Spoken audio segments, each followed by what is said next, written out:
Hey, welcome in the broadcast booth here at Savage Bowling TV's presentation of the Indiana Queens here from Championship Lanes in Anderson, Indiana. Hello, everyone. Scott Gilmore here, and once again joining me in the broadcast booth, PBA Hall of Famer Mike Albee. And Mike, one of our favorite events of the year. Yeah.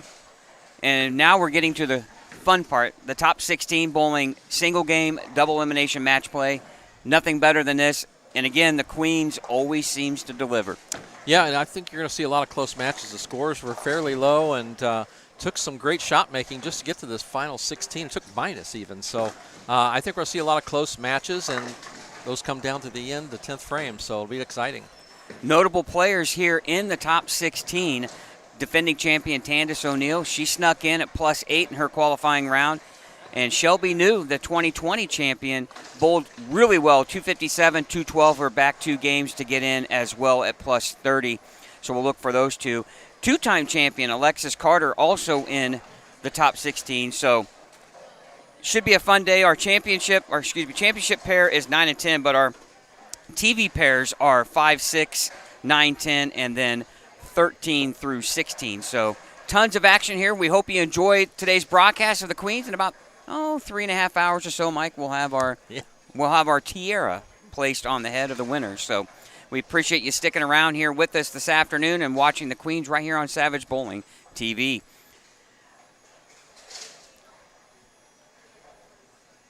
And now practice has concluded, and if you have a winner in mind, go ahead in that chat in our channel here and put down who you think will win the 2026 Indiana Queens.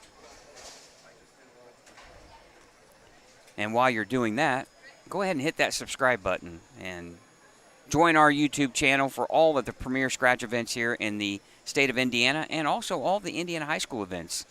And we're not done. We still have a few more later on this summer. But now the fun part begins, Mike. First shot. See how the practice balls worked for everybody? Well, let's talk about quickly who's on what pair and bowling who.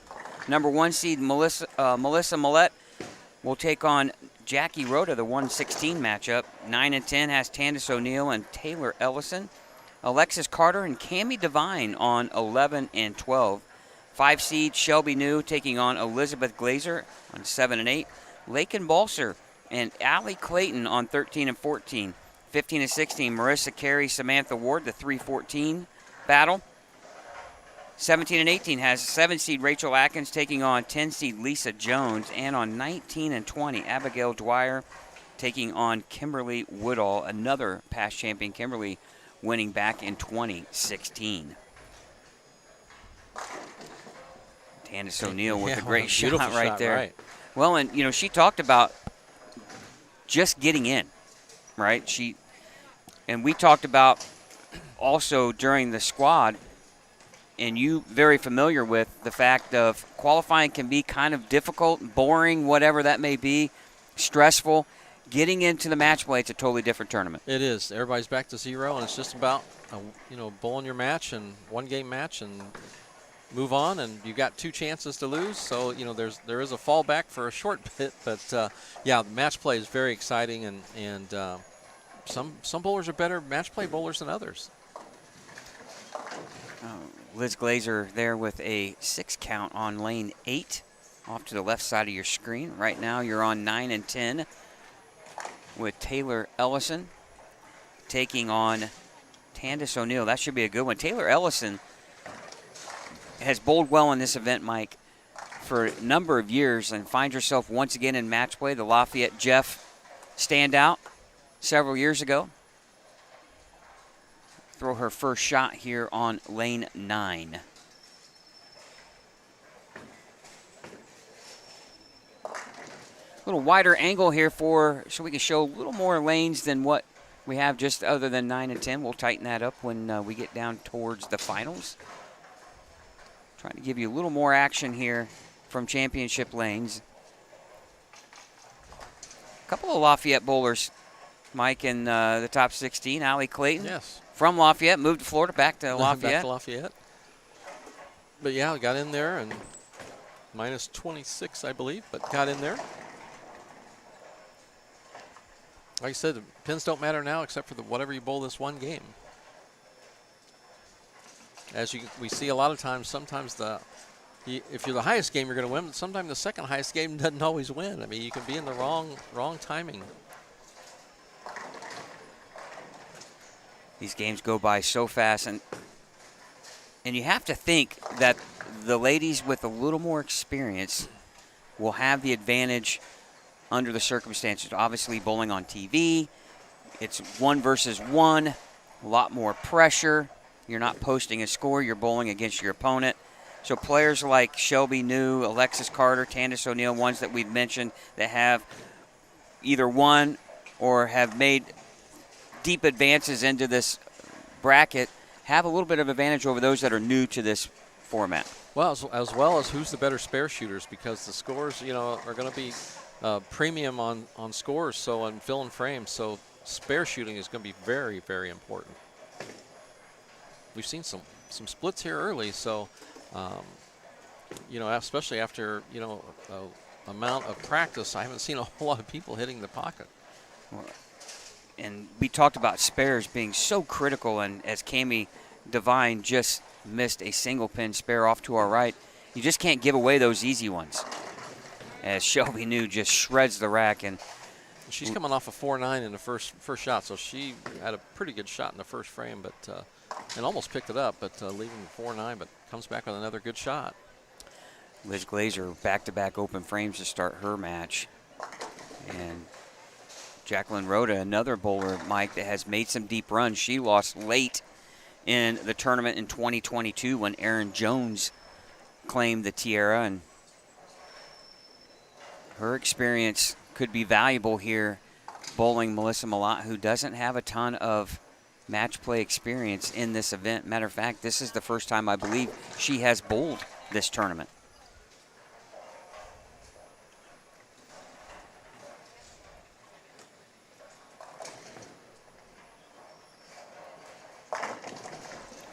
And a strike there for good shot. Jackie. Good shot.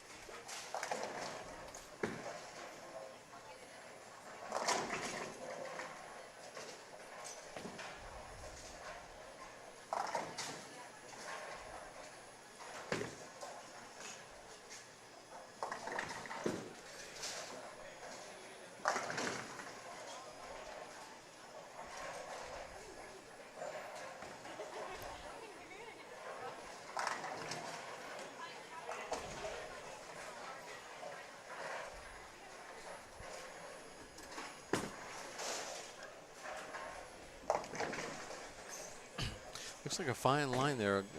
Looks like Shelby New's making it look really, really good out there, playing kind of more pretty direct up from the outside. But boy, it looks like if you get it a little wide, it's going to wobble a bit.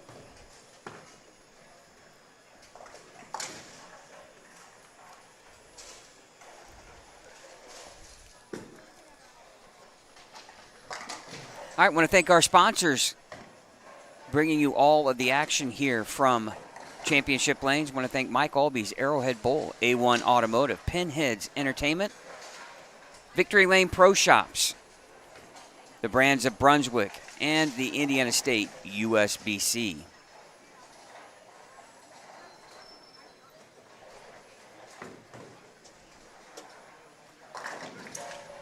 Taylor Ellison comes in just a pinch high, leaving the 4-pin.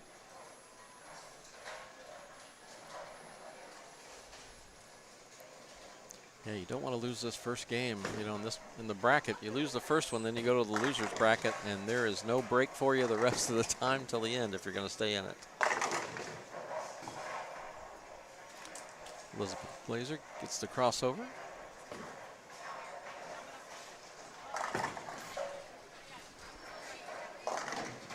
And Melissa with a huge break there after the open frame gets the Brooklyn strike. Those are the key. I mean, if you get away with one, and then you need to put a couple of good shots right behind it to help you keep going here. And those shots will happen. You'll get some lucky ones out there, but just got to make good shots behind it.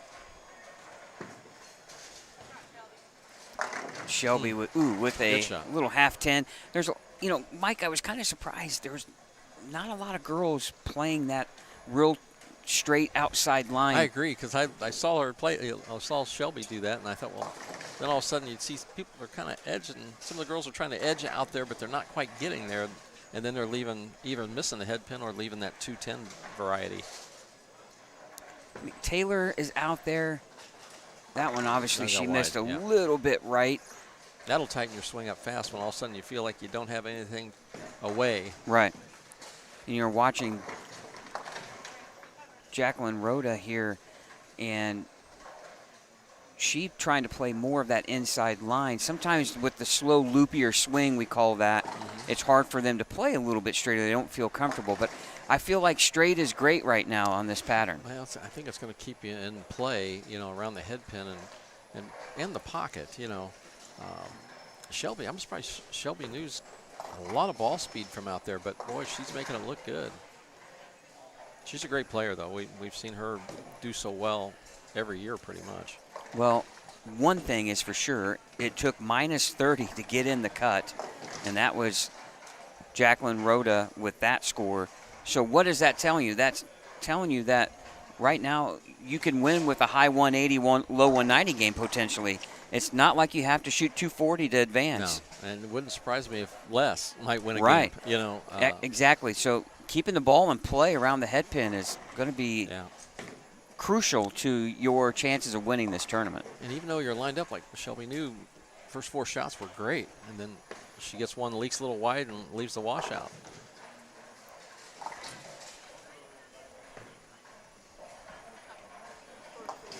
Now here's a big shot for Elizabeth Glazer. She's coming off that Brooklyn shot.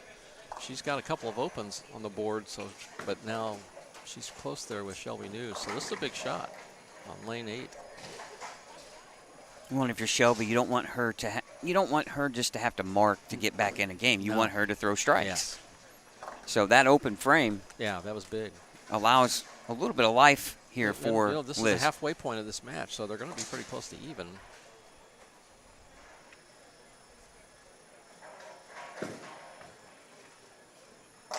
Oh, what a nice shot. That was come back. That ball really worked. Beautiful shot.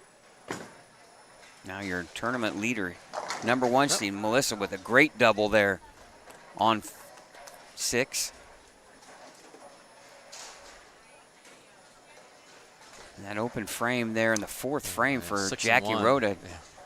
And then obviously, the 6-1 split. Melissa, but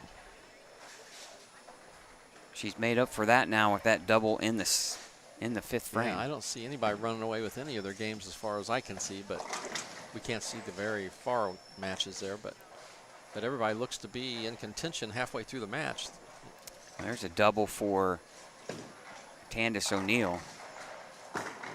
Now Liz Glazer here comes in light. Oh, fortunate. 4-pin. Unfortunate to leave the 4 on a light hit like that. Yeah, I thought for sure that was going to get that out of there, but everything kind of stayed behind it. Oh, pretty shot. Now there's 3 in a row. Yeah, great she shot. led qualifying, Melissa did, with an 863 score. Very solid games. She started off with a low 190 game, but then it was 240, 2-0, 220. So we know she can throw a lot of strikes.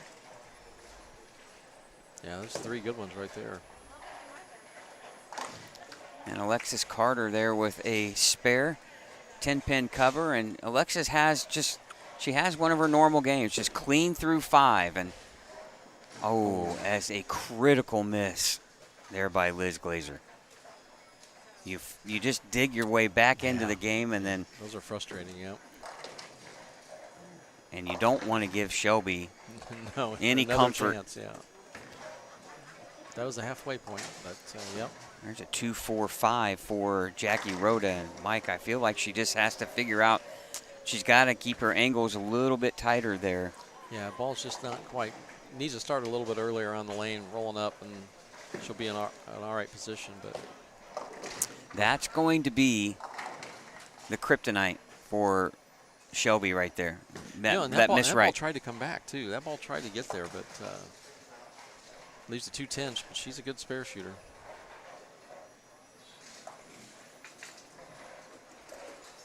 Well, an open frame in the 6 for Jackie Rhoda, and all of a sudden she finds herself well behind in the match. Yep.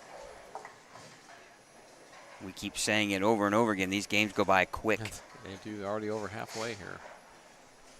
All right, Marissa Carey taking on Samantha Ward on 15 and 16. And this is Lakin. Beautiful shot. Shelby New picks that. Yeah, great 210. cover there. Looking right now at Lakin Balser here on lane 14. She was your squad leader in the B squad with a 267 finish. She comes in a little high, fortunate to leave just the 3-pin.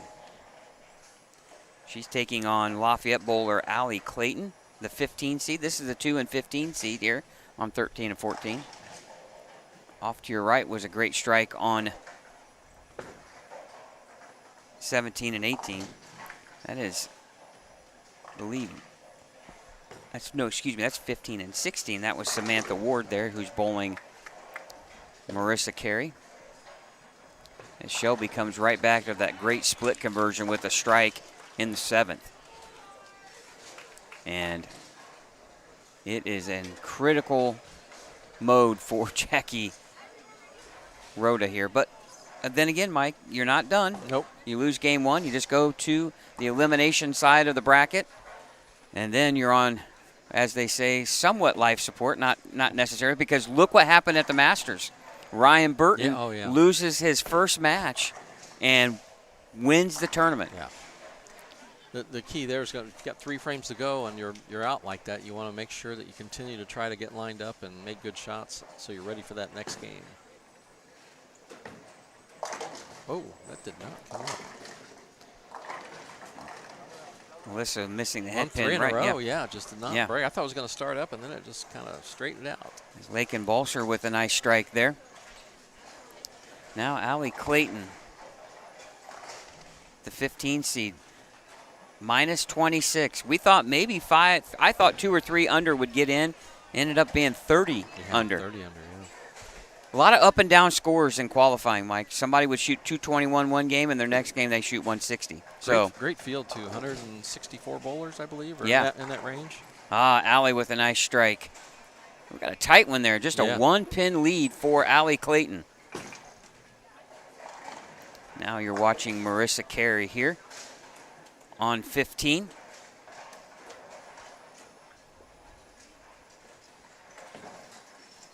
Very nice game. The young lady has. Oh, that is high flush. They don't get much better than that. No, they put them right in there every time, yeah. It's a 9-pin game there now. 1-pin lead for Marissa Carey. One of those 2 girls on that pair, they could beat probably about any game we've seen so far, either one of them. And that's the thing is you're bowling just against your opponent on your pair, and that could be good or bad. Yeah, that's right. As Allie misses a head pin left. And we talked about experience, Mike. Some of these girls just don't have the match play experience, and sometimes nerves can get the best of you. It's easy to kind of outthink yourself at times when you're out there by yourself. That and stamina becomes key. These ladies that, many of them, even Melissa Malott, who led the A squad, bowled the B squad because she wanted to stay loose. That's a long day. That is. As Samantha Ward picks up the single pin. And Allie with a great cover there. Big spare.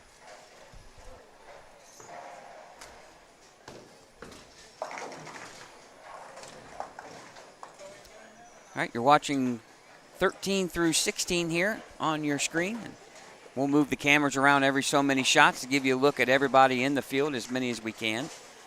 Now, as we glance from our booth here, Mike, around us, we're looking around some matches, and we got a couple of close ones. Definitely the Tandis O'Neill Taylor Ellison match is close, as Shelby New with a double now. Yeah, great shot.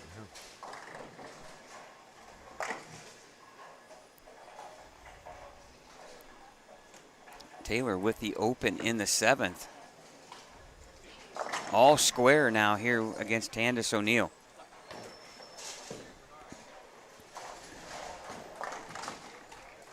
And Alexis Carter started out clean through 6, opened in the 7th to kind of give Cammie Devine a little bit of life. But she misses the head pin left in her match on 11 and 12, leaving the 1 3-6.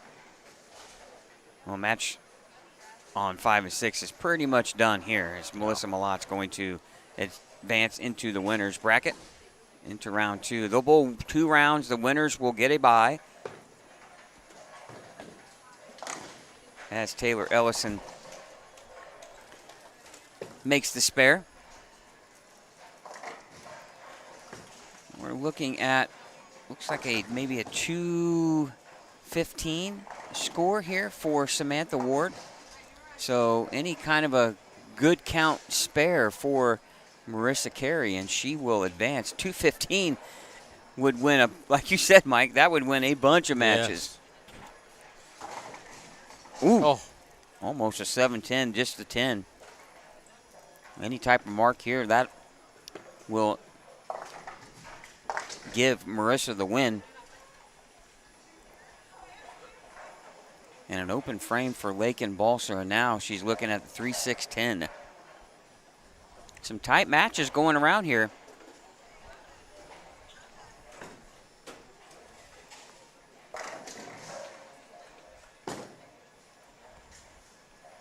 Well, Marissa Carey must make the 10-pin here. And that'll do it. No, she's got to need count, right? Oh, that's right. Yeah, she's still going to need. She's going to need 9 here, Mike. Yeah, 9. We could have a tie here. That's not necessarily give me out there. No, you're right. What they're shooting on here. Right. It's a problem when math got in the way of my commentating. Well, in your defense, it's about a quarter of an inch high on our screen to score. And I happen to be sitting next to it, so I can see it.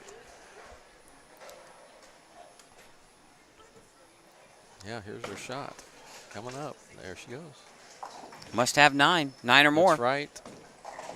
Oh, Mike, and she loses by a that pin. Hurts. That hurts. Wow. Samantha Ward wins by a pin, yep. 215 to 214. Big one. Yep, that's. And those hurt. Those hurt. I'm not going to say anything of what somebody should do, but I would have a hard time swinging it too far away from the head pin. Well, I mean. But that's been her shot. Yeah, and I think she made a good shot. Just, it doesn't have to be missed by much for it to look like she missed by a lot. But she made a good shot at it. A little less speed, that probably would have come up in there. But, that's one where you just shrug it off and you got to get back on it because you got the next match. You're in the losers bracket, so you got to keep winning the rest of the way. Well, that's going to, Melissa Malott opens in the 9th frame and gave a little bit of life to Jackie Rhoda, but now that has been ended with the mark in the 10th with the strike, and Melissa will advance over Jackie Rhoda in their match. And now Shelby New right here in front of us, Mike, opens in the 9th, and she has given Liz Glazer a chance here. She spares, and we have an issue, Mike, with lane 7. It's going to delay this down a little bit.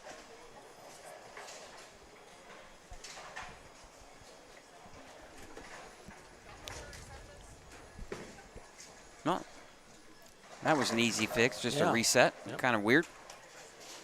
All right, looks like Tandis O'Neal with a big double in the 8th and 9th frame has given herself a little lead here. 192, the best score.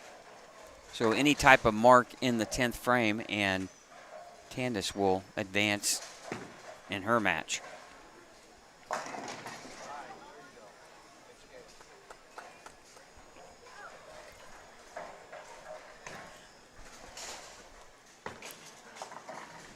Looking way off to my right, Allie Clayton just opened in the 9th and 10th frames.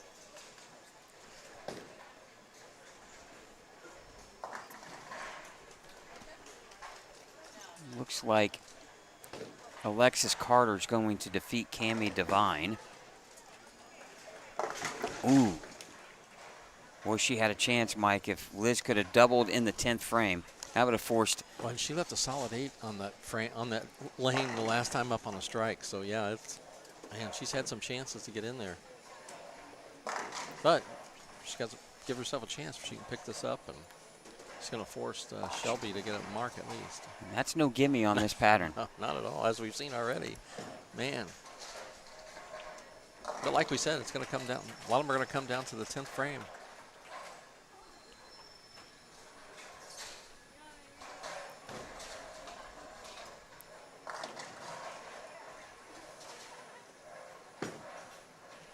Oh, and she just opened in the 10th. That's just, to me, a little bit of lack of experience maybe in a big nerves. situation. I mean, yeah. there's nerves there for sure. Well, Shelby has quite the reputation, and sometimes it's kind of like yes. that Jason Belmonte, E.J. Tackett Oh, yeah. factor, right? Nope. I definitely agree. All right, Tandis O'Neal with the strike in the 10th. She's going to advance over Taylor Ellison. And that's the perfect kind of mark there if you're Shelby. There's a strike in the 10th. She advances.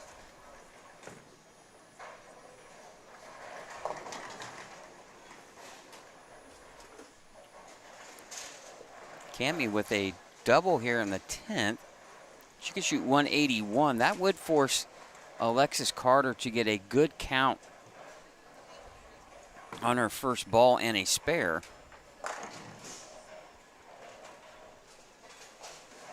Not a lot of room of missing right here. No, not at all. Nice shot, Shelby. All right, a 179 finish for Cammie.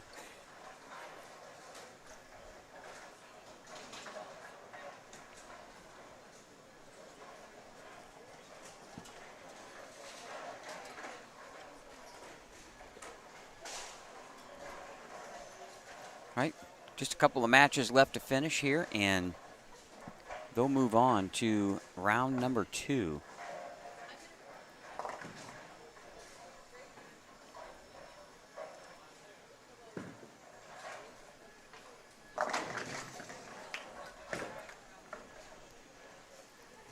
Always good, even though you had the match in hand, it's always good to, if you're Shelby, to finish that game with 3 really solid looking strikes. Yeah, you want that carryover going to the next game, that confidence.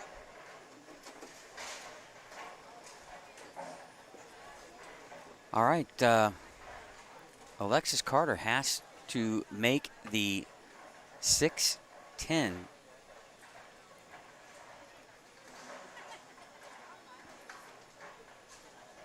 to advance.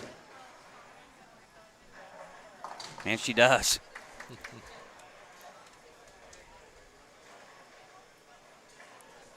Easy peasy, they say. Alexis doesn't show a whole lot of emotion when she bowls either.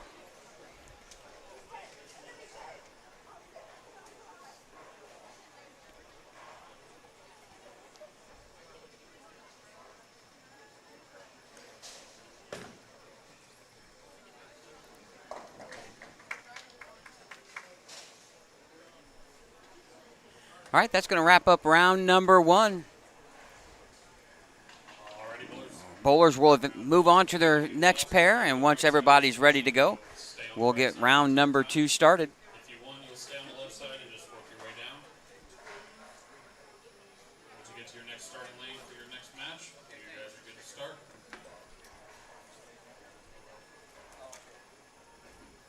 There's also a point in time here where the players are kind of feeling things out too, right? Definitely, yeah.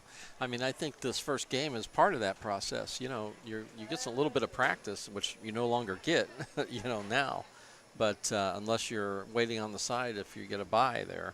But, yeah, I think they're getting themselves comfortable again and just kind of getting the feel for the lanes again. I mean, it's been difficult all day, so there's a lot of the mental side that you keep yourself concentrating and getting those spares so you don't let them get away from you. But yeah, you've just got to be able to pay attention to what's going on in the game too, because you don't want to throw away extra pins. If you're trying something when you need those pins towards the end of the game, because these matches are going to be very close.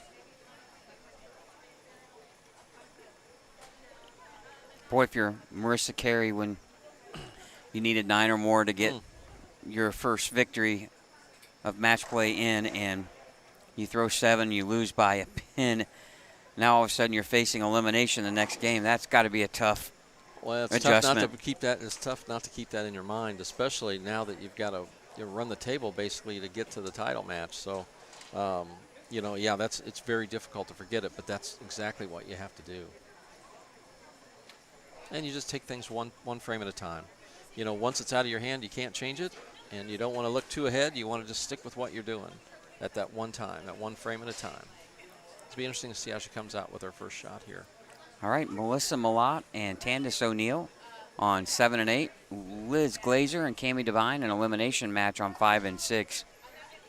Battle of past champions here on 9 and 10, Mike. 2020 champion Shelby New taking on 2019 and I believe, 2021 champion Alexis Carter.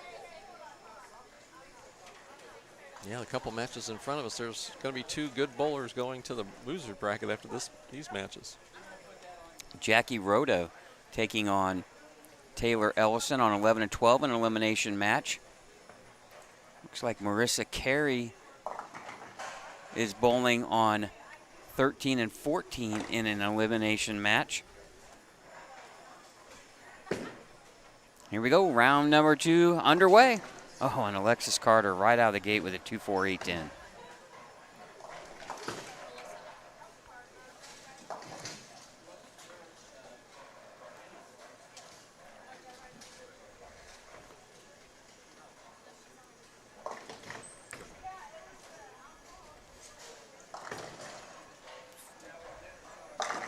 This is one of those where it's just kind of like survive in advance. It really is.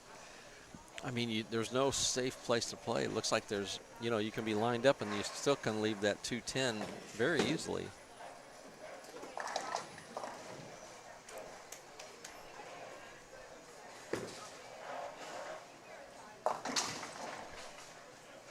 Lots of open frames right here in front of us, and it's not like they're missing easy spares, Mike. It's tough leads. Yeah, there are tough. If it's not a washout, it's a 210. Nice shot there. Melissa Malott with a nice strike there. She's had that light hit working pretty well. She gets that ball started on the back there, and as long as the ball starts early enough for her, she's going to catch that head pin at the right time. Cami Devine with a nice strike to start.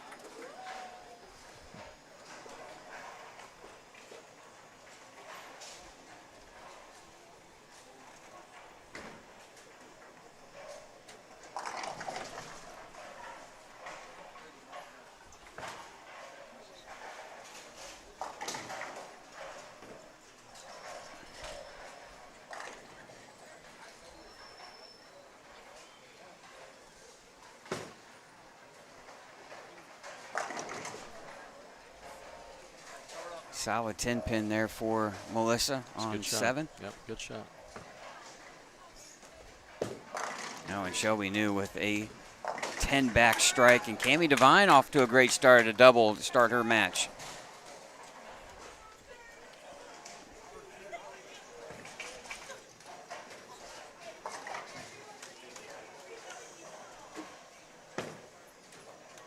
Oh, and she's going to miss the single pin. Yep. Just got her hand around that one a little quick, and the ball did not want to ease off and kind of fade a little bit into that 10. Just hooked a little too early. All right, we're watching 7, 8, 9, 10 here. And Tandis O'Neill stepping up here with a strike in the first.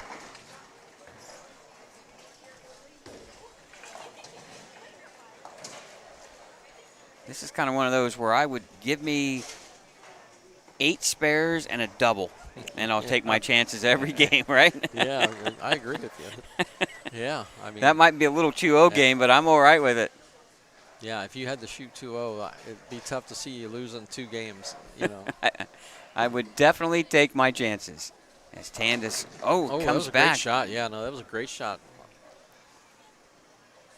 There's just such a fine line, like right there on that shot with Tandis O'Neill, where it's light pocket or a 2-4-8-10. No, that's exactly. Or a 2-10. Yeah, halfway down the lane you're thinking 2-10, and then all of a sudden it catches and just, gets the wall shot 7 left. But definitely it was an opportunity to throw a strike. Let me, we have the lane pattern here, Mike. Here's the graph. Do you want to look at that? Yeah, let me look at that. Oh, hey, look at that. It's all white. I think going back to the last show, yeah, I don't look at graphs. I let my ball be my guide. That's what they say. You were pretty good at it. All right, Tanis O'Neill trying to convert the 7-pin. Well, you can go ahead and fill us in on what is out there if you'd like. Oh, you want me? I thought you were going to do that. Well, it's a Broadway version 2 pattern from the Kegel Challenge series, and 37 feet the distance, 26 mils. It's a 4.77 to 1 ratio. As Chad alluded to in our qualifying, a house pattern is 12 to 1 usually. So it is. So if my math is right, is that 3 times harder than a house pattern? Divide 12 divided by 3, and you get 4. So it's 3 times harder. Does your phone not have a calculator? Oh. I'll send you the app. Yeah, please. All right. But Right. obviously it's a very difficult shot. I mean, if you make clean shots, you get a clean reaction, but it doesn't take much for you to miss it a little bit, and it just does not want to recover. This is one of those patterns, Mike, where I used to always love Bo Burton would talk about the pins know if you're loose. Yeah, well, right? and there's a lot to be said for that. Yeah, Yeah. I agree. Yeah, I mean, it goes into the pocket totally different when you're not clean and smooth through the bottom of your swing. You just don't get that extra little pop on the back to get you that carry you need.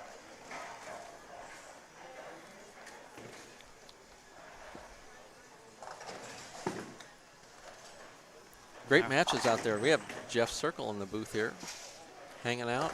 Great matches so far. Some tough ones to lose, boy. I'll tell you, those are hard matches. Makes for a long day. Yeah, right there, Cammy with the front 2, and then just 10th frame. Yep. a little light leaves the 2-10 as we talked about. Yeah, it doesn't take much.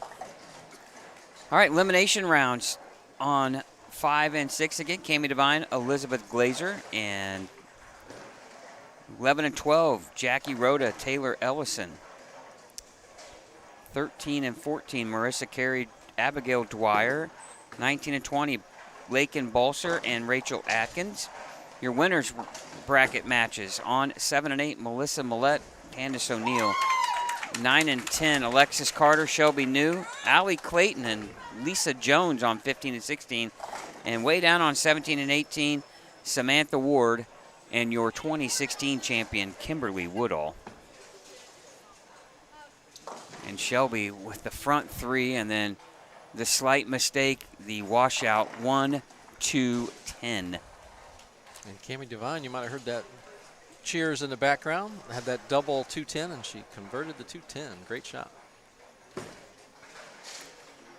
Going to be some ladies that won't care at all if they ever see the 210 combination Yeah. after today. There's been some type of 210 combination, whether it's the washout or what. It's been prevalent here today. Yes. Yep. And really, too, what a I don't want to say morale booster, but think about this. If you're Liz, you think, oh, here's an opening, and then all of a sudden Cammy makes it, totally swings the match in a different direction as well. Exactly.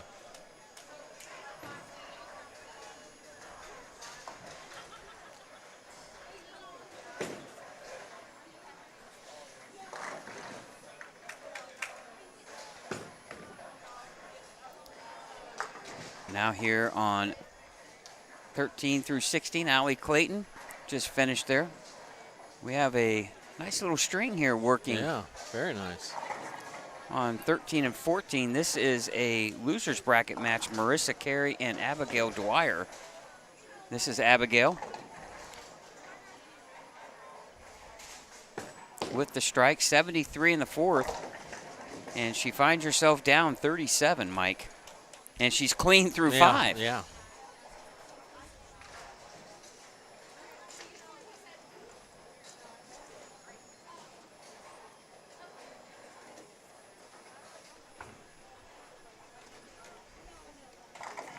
Allie misses a head pin right with the 1-2-7.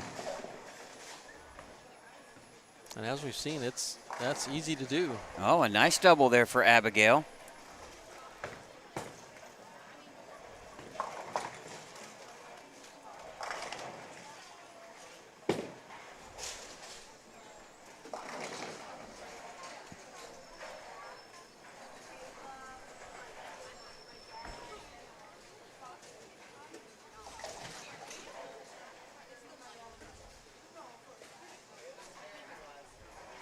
Four-bagger working here for Marissa.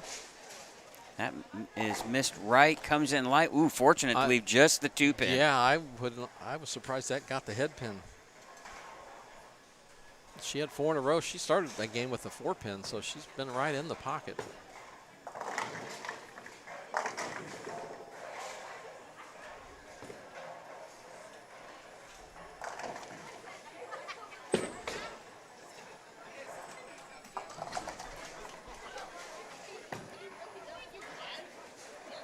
Little light shaker 2-pin. How many 2-pins have we seen?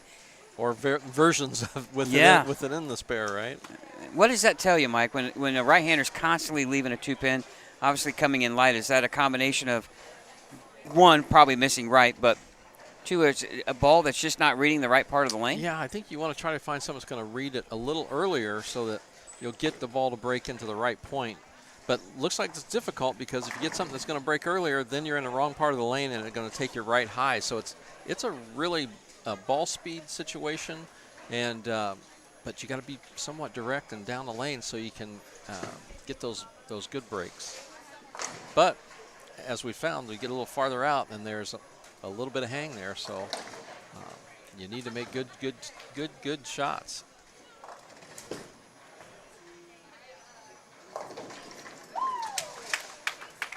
And a little shaker strike there for Cami Devine, and she's off to a red-hot start here. Double, spare, double. Of course, she's in one of those elimination matches where you win in advance and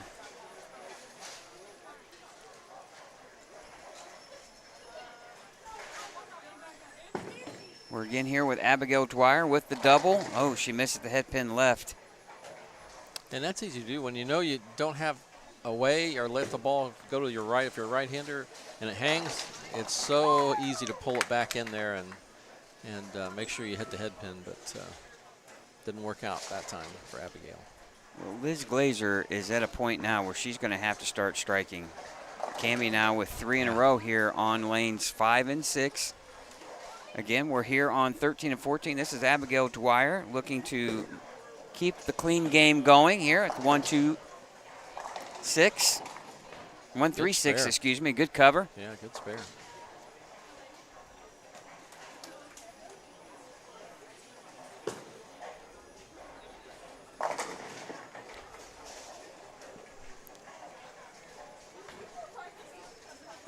So many times, too, Mike, we see a ball hit the 1-3 pocket and just doesn't quite go through the pins. A little bit deflecting as it enters the pocket, and that 10-pin hard to kick out. Well, I think a lot of times, too, on a condition like that where you're really uncomfortable when you're releasing the ball because of the tough angle you're playing, sometimes you don't always catch it the way you want to catch it because you're trying to be a little safe, and that's where you got to stay away from being safe, and you got to throw your normal release and let that ball do the work for you. Well, easier said than done. Yeah, obviously. exactly. Allie Clayton there with an open frame.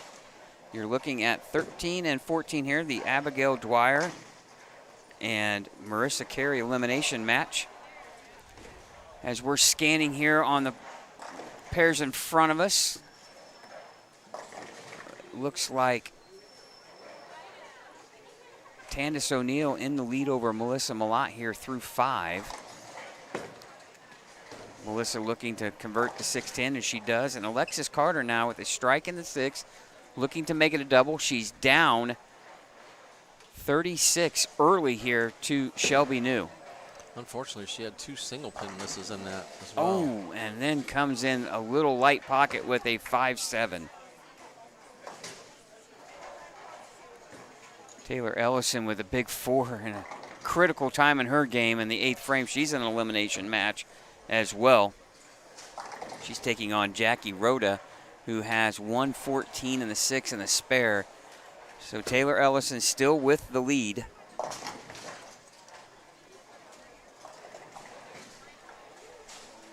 And Allie Clayton with another open there on lane 16. And now we're going to switch over here to 5, 6, 7, and 8. And Tandis O'Neal, far right side of your screen, will be walking to the foul line here as she bowls her 6th frame. She has a 37-pin lead early over Melissa Malott. Oh, beautiful shot, yeah. That ball really Yeah, slaps out the She's 10. made some great shots here in this game. Yeah, the girls that can really put a good, strong roll on the ball definitely has an advantage on this pattern right now. Seems to have a little surface as well. I think she's definitely getting that ball to break hard on the back, but she's getting it to come a little earlier too. So. Oh, nice Nice cover spare. there by Liz. You know, Great spare. obviously, not everybody understands equipment. What would be the advantages of having a ball right now with a little bit of surface? That's going to get you that earlier break. You know, someone's going to start on the lane sooner for you, so you're going to be in a better position when it gets to the back end of the lane to make that move and still hit the pocket in a position that instead of leaving a 210 or a 2-pin, you're going to get that strike or at least an opportunity to strike. Just to get you a little bit earlier read on the lane. Oh, Cammie, she strikes again here. She slaps the 10 out. Really a good sign of a ball that's working well when the 6-pin comes off the sidewall and slaps out the 10. Exactly, and she's had a double and now a 4-bagger, but she actually had a Brooklyn in there in the middle, and so you know that's what you got to do. You get a break, you got to run with it and make good shots behind it. All right, Shelby with a comfortable lead in her match over Alexis Carter, and there again, the light could have been the 2-8-10, only the 8-10, which is worse. And that looked like a decent shot too. It's just breaking late. You get it out there a little bit, and it just comes in behind the hit pin. She's definitely getting that ball to make a move on the back, but it's just coming in way too late. But she's had some perfect strikes though too. So Tandis with another great one. strike Another there one. on lane 7. She takes a 49-pin yeah, lead. she looks over. really comfortable out there on this pair, especially.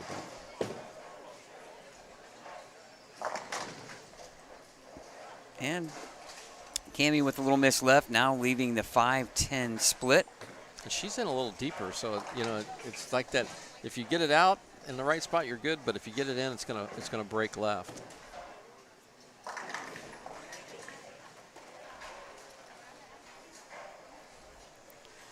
Well, she has a comfortable lead over Liz Glazer. Right now, 55-pin lead. It's going to be an open frame in the 8th. But she's still pretty much going to force Liz to strike. The best score Liz has out there is 221, and Cammie is on a 224 pace.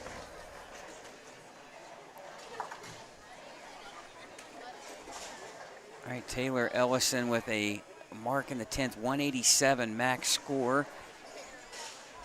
191 max score for Jackie Rhoda. So another game coming down to the 10th frame, and Alexis Carter's going to find herself in the elimination bracket, Mike, with this tough game against Shelby New. And kind of surprised with Shelby's ball speed, Mike, that she's not throwing a ball with a little more surface on it. Yeah. One thing that I always found, too, with ball with a little more surface, it evens out the motion. Yeah, it's not that. It's not that real length and flippy. rip. Yeah. A little more predictable. As Melissa Malott comes in light and leaves. But it looks consistent. We've seen nothing but consistency in the way the balls are reacting. Yeah. For everyone, it seems like.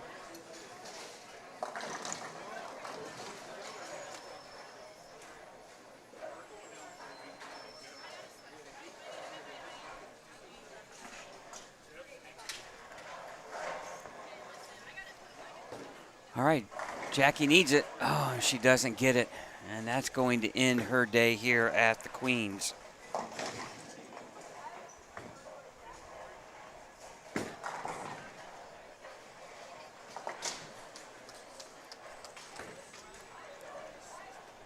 Nice 2-7 conversion by Melissa.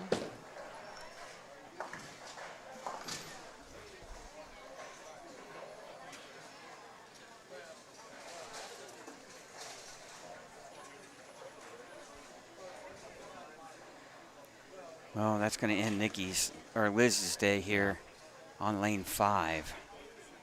That open, or not an open, but looking at a split here, potential open, that 210 combination, and most she's going to be able to get to. Oh, great Nice cover spin. though. Nice spin. She still can get to 2-0. Anything less than any mark here in the 9th frame, and her match is over. Cammie will advance. Nice Boy, shot. and Tandis O'Neal, Mike, getting comfortable here. I agree. She actually told me in qualifying towards the end of the B squad that nerves was starting to come into play for her. She hasn't bowled competitively much here lately, and was in some situations where she knew she was around the number, right? It's easy to And do. then you start missing some spares, and she actually said for the first time in quite a while that she was getting nervous. It's tough not to watch that scoreboard.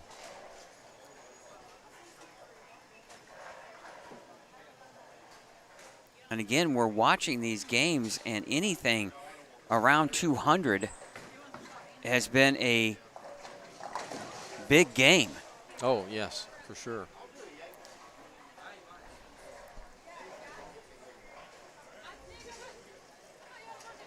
Winners of this match, as Tandis misses a head pin right, winners of this match will get a bye, and then we'll have a 3rd round with just the elimination round. And if the bracket holds true like I think it is, we're going to see a potential Tandis O'Neal, Shelby New round 4 match in the winner's bracket. And right now, just from what I'm seeing, Mike, I like Tandis's ball reaction a little better than I've seen other players. Yeah, I agree. I like where it's rolling, and I like somebody throwing a little more surface playing straight. Yeah, I agree. And it's just everybody still seems to have that errant shot where they get it out a little bit and it leaves that 210 or one of those variations. Okay, Jacqueline Rhoda has been eliminated. Elizabeth Glazer eliminated. 2 Fort Wayne players bowling one another in the elimination round. Lakin Balser and Rachel Atkins, the 2-7 seeds.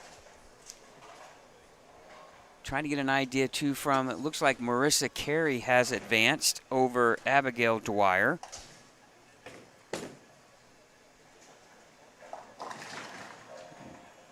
Not a great game for Alexis Carter. She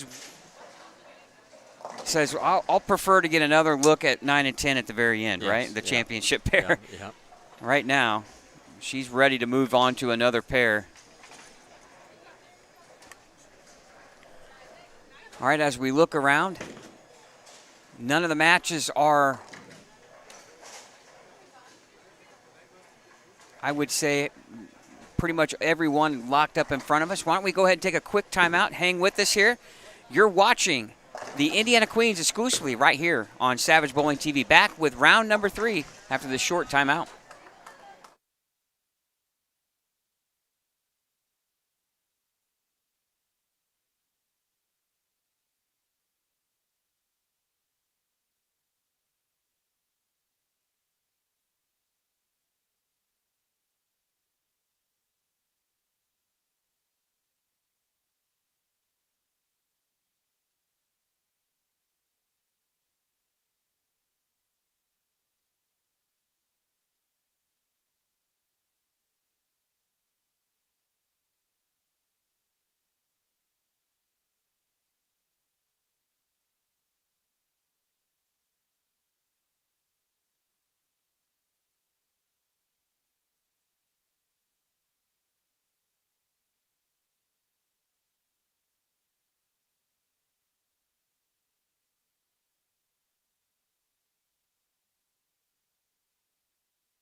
All right, here we go. Round number 3, the elimination round here at the Indiana Queens. Scott Gilmore, Mike Albee in the broadcast booth. Chad Lester, our engineer and director and instructor, and what else is he, Mike? Cookie eater? Everything, yeah. Oh. All right, our winners will receive a bye. We're going to have some really good matches here coming up in the next round when we're going to have a Tandis O'Neill, I believe, Shelby New match with the final 4 in the winner's bracket. But first we have Marissa Carey taking on Alexis Carter here on 11 and 12.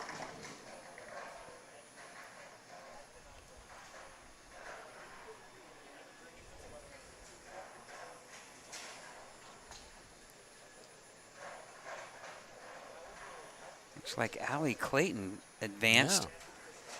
Boy, from her body language during her match, wasn't sure she was thrilled with what was going on. And our good friend here, of course, she was in the winner's bracket, Mike, so she was looking to get that bye here, but now she finds herself in the elimination bracket. And she's taking on Taylor Ellison here on 7 and 8. Lakin Balser will be now bowling Melissa Malott on 15 and 16. And on 19 and 20, Cammie Devine and Kimberly Woodall. And Cammie Devine goes all the way from one end of the house to the other.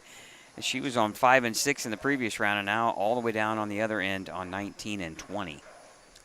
Allie Clark with a wonderful start there with a shot. Great flush shot, leaving a solid 8. You put them in that spot, you should be able to get a strike.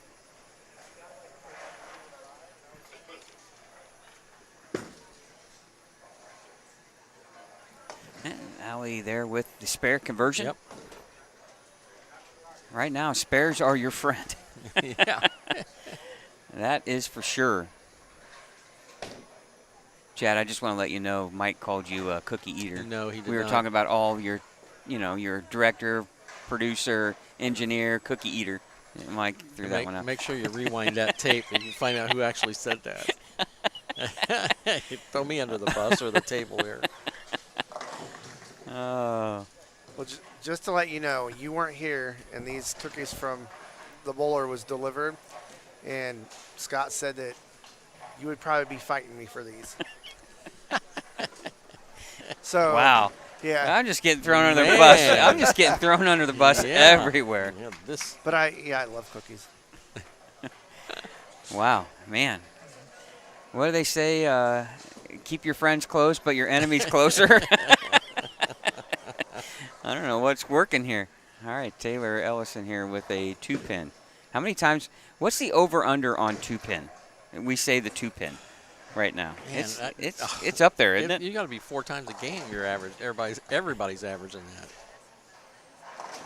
Well, the miss. There's the 2-4-8-10. That's been the miss, Mike. It's the 2-10. And they're not far. They're not that far off, but they're a little bit away in that length that the ball's getting and not picking up earlier. That's the spares you're going to be dealing with. Well, that's the thing too. You're just talking an inch. Oh yeah, It's not that's much. light pocket, probably swisher, right? And if you take a little speed off, it's going to break loose and probably go high. So you got to find that right niche of getting the right ball in your hands. It's going to give you that earlier roll. And Marissa there with taking just the 8 out and an open frame in the 3rd frame, and her opponent went strike, spare, strike. As Taylor Ellison, a little high, leaving the 3-9, and a battle of a couple of Lafayette, former Lafayette bowlers, now one current.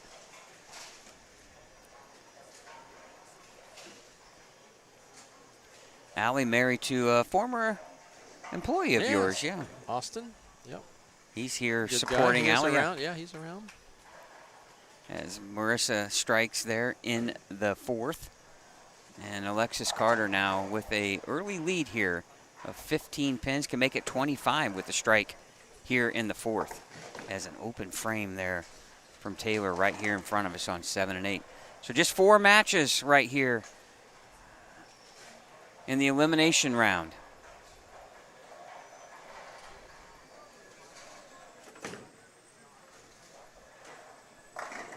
Oh, and a solid 10 for Alexis.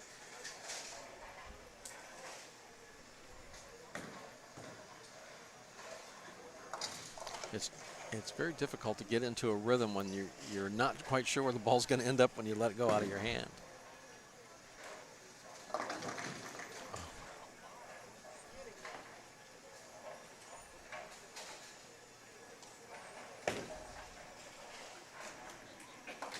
Good spare.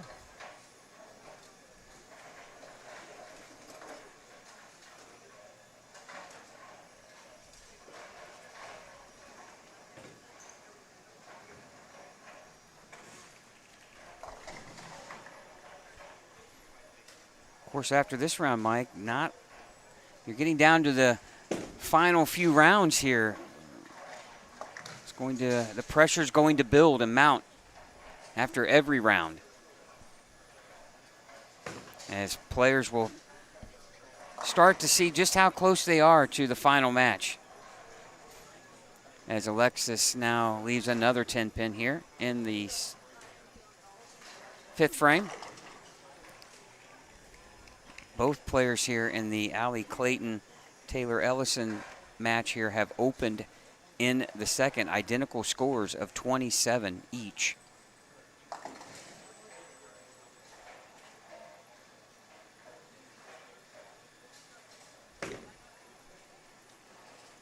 Ooh, and a missed spare there for Alexis.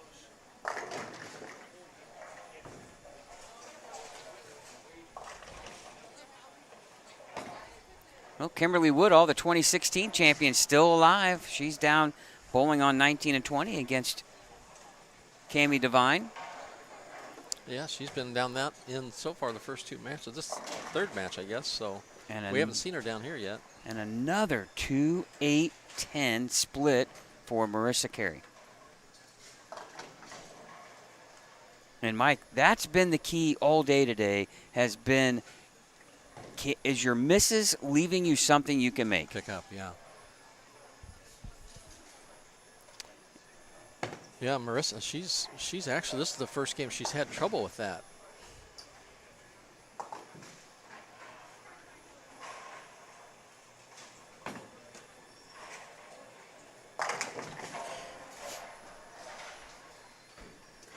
All right, a spare for Allie Clayton in the 3rd.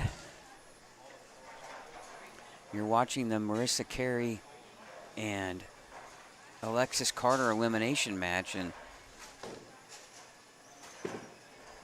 Alexis with the lead here, and we're working into the 6th frame.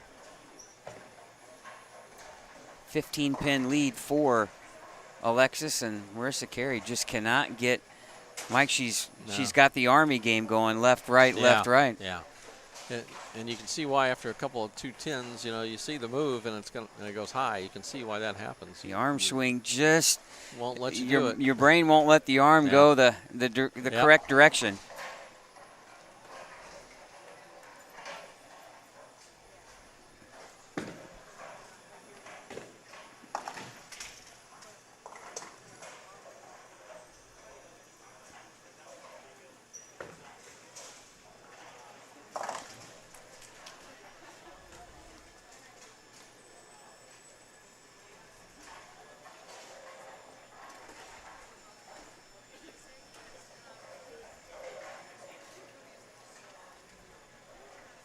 Again, we want to thank everybody for watching here this afternoon on Savage Bowling TV. You're watching the Indiana Queens from Championship Lanes here in Anderson, Indiana. I want to thank our sponsors, Mike Albie's Arrowhead Bowl, A1 Automotive, Pinheads Entertainment, Tim Mack's Victory Lane Pro Shops, the Brands of Brunswick, Championship Lanes, and Indiana State USBC for making this broadcast possible here. And we thank you for taking the time to hang out with us as we bring you the best ladies in the state. And Mike, these ladies are bowling on a very difficult lane pattern here today. I'm not sure if those like Jeff Circle and Austin Bragg and Zach Spencer thought this pattern was going to play this difficult, but it has so far, and spares have been so important. But one thing we've seen about that, I mean, is that it's consistent for every player. They all have the same issue. So, I think when you get a condition like this, it's usually somebody will have something a better look. But so far, we haven't seen that yet. A couple girls have bowled decent games, but they still have the same issue. A miss is going to be something hard to pick up. Right now, you're watching the Melissa Malott and Lakin Balser match here, elimination round on 15 to 16. And the interesting thing here, Mike, this is number 1 versus number 2. Seeds 1 versus 2 here. In the third round. In the third round of the match play. That's the loser's bracket. Elimination round, yes.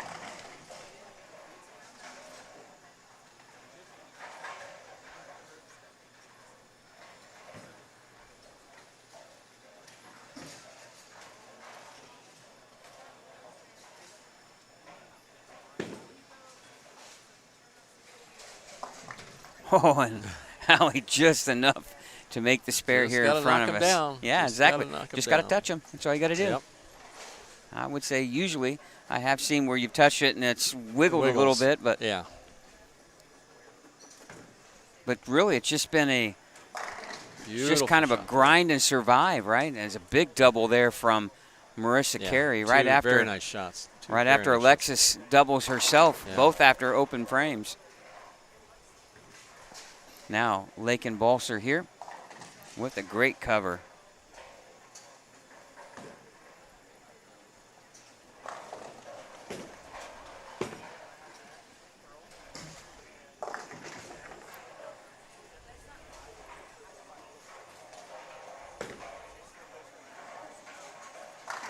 And Alexis Carter now with Yeah, 3 great in shot. a row. Great shot.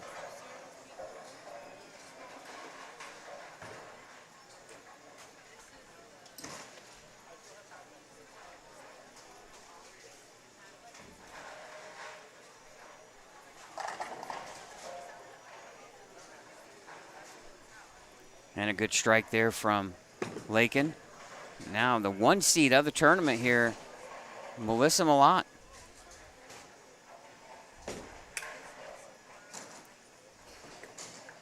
Up by 5 here, working in the 5th frame. Opened in the 4th. And you get into these elimination matches, Mike, and you have just a handful of pins separating both players. Boy, the stress and the nerves and the heart rate trying to keep everything calm inside. Yeah, who's going to perform in the 10th? And it's going to come down to that. Just after 6 o'clock here, Anderson time. We thank you for watching here in the broadcast. Let us know where you're from in the chat. Let us know who you think can claim the championship here from the Indiana Queens.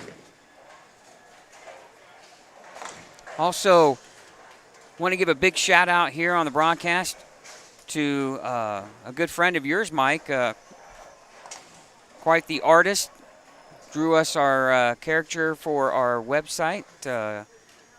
You wanna?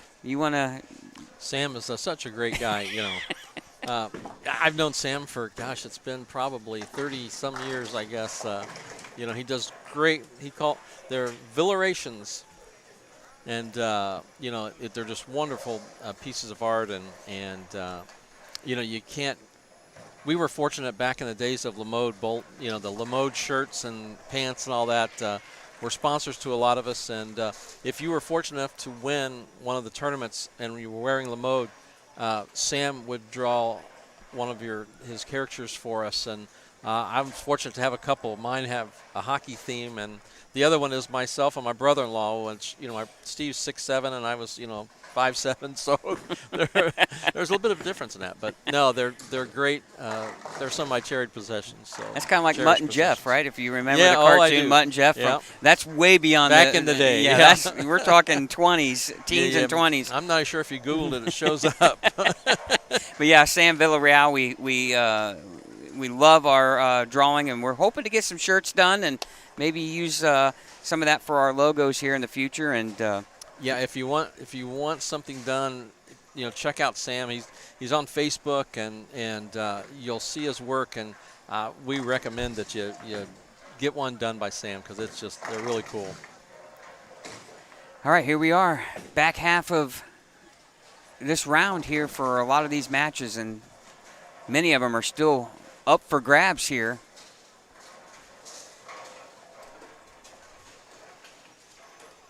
And it looks like Marissa Carey's going to shoot 192. That's going to force Alexis Carter to get good count and a spare with another good count in the fill.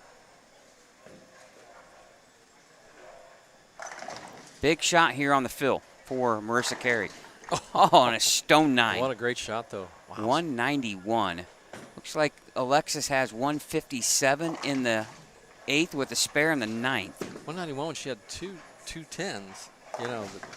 It's 167. This match is pretty well any type of a mark here for Alexis, and this game is over. We couldn't quite see, it was so far away, but we know all we got to do is look at the monitor, and Chad's got us all taken care of. Well, you know, there's tough shots out there. You want to make sure you make a good shot on this right here. Oh, and that was a good one. Good shot. Oh, that's going to do it. And Marissa Carey's day is going to come to an end here in the 3rd round of the elimination bracket. And she bowled really well. That's what happens. You know, sometimes in this format, you know, the head-to-head match play is very difficult. She actually bowled 3 really good games, and unfortunately lost 2 of them. Now Allie Clayton here with an open frame. That is back-to-back open frames through 6. And she's going to need some strikes to get back in this one. Well, and Taylor Ellison was trying to do everything she could to allow Allie to take the lead, and Allie was unable to do so in both the 5th and 6th frames. Well, Alexis Carter will advance, the 2-time champion of this event, 2019 and 2021. Will move on to the next round, round number 4. The winners will come back in here. And they've had some warm-ups over there, but they start with no practice when they come back over and bowl these matches.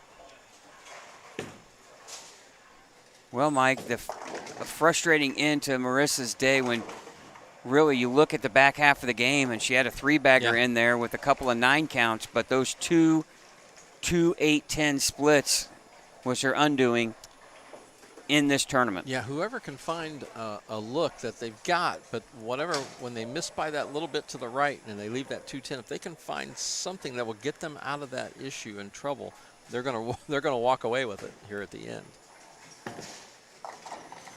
All right, Allie with the conversion on the 9-pin and converts, and now Taylor Ellison after the open frame in the 6. It's just a 12-pin lead for Taylor. Both players with multiple opens. Allie with 3 and Taylor with 2. Only 1 strike between the 2 girls. Yeah, tough one right here. And an open frame there for Melissa Malott off to our far right side of our. Oh, nice and shot. A great head pin coming off, or a pin coming off the sidewall and slapping out the 4. Big strike there for Taylor. That was a big shot.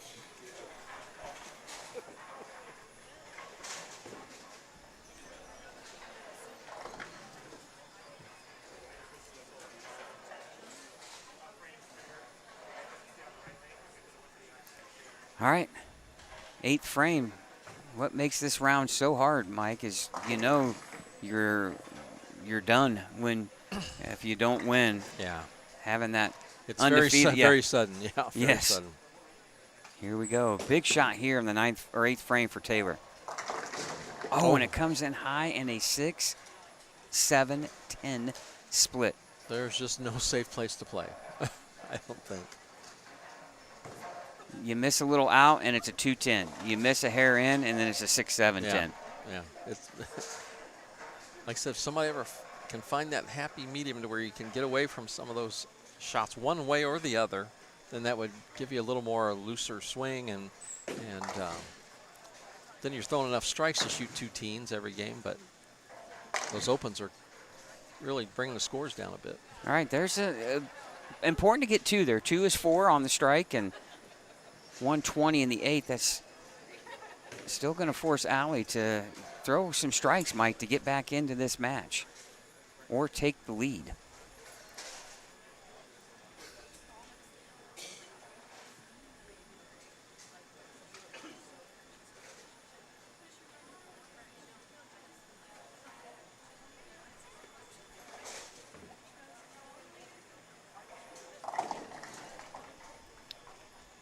As Lake and Balser all the way down on 15 and 16 throws a strike on lane 15. Now you're watching Allie Clayton here on lane 8.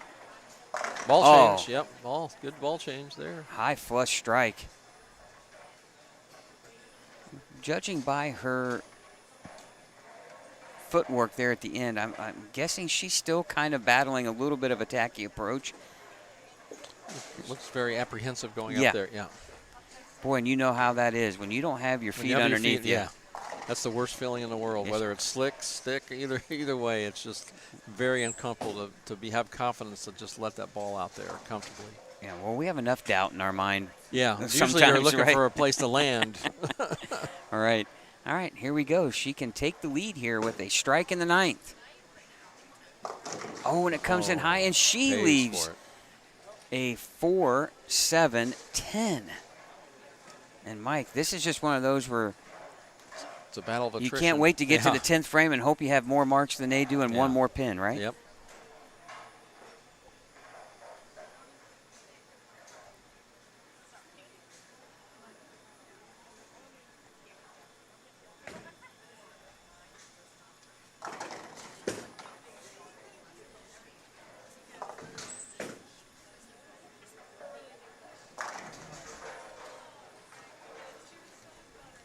Well, now Taylor steps up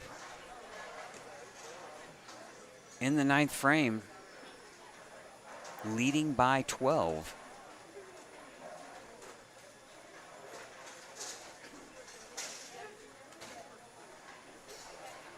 At this point now, you're just trying to fill frames. And that's real wide right. Ooh, almost. Disaster averted. At least they're in a cluster. At least Yeah. you got them together on this. 2-5-8. Still not an easy spare. That ball came a long ways to get that. I mean, it was a little to the right, but she threw it. Looked like she threw it well. You know, released it well. Just in the wrong part of the lane.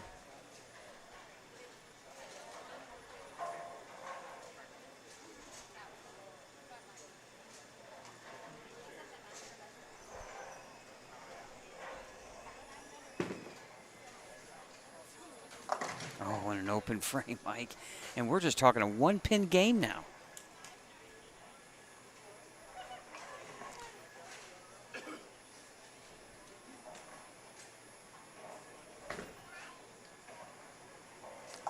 And you know, I mean, you're still trying. You know, in the 9th frame when you're just still trying to figure out what to do. You know, the best thing you do now is just whichever one worked and you feel comfortable with that, you stick with that and try to make a good shot here and hopefully get the carry.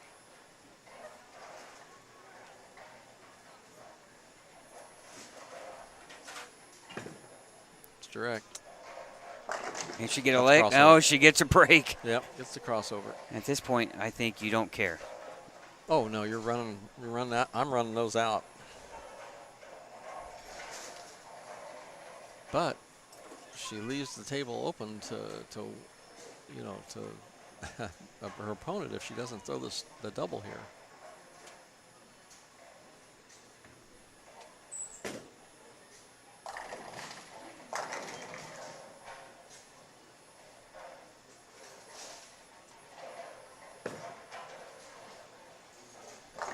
Oh, what a great shot to seal it. Yeah, good huge. shot. Now, a strike here will lock the door. Yeah. 9 would still give Allie Clayton a chance to tie. Anything less than 9 will give Allie a chance to step up into the 10th and win.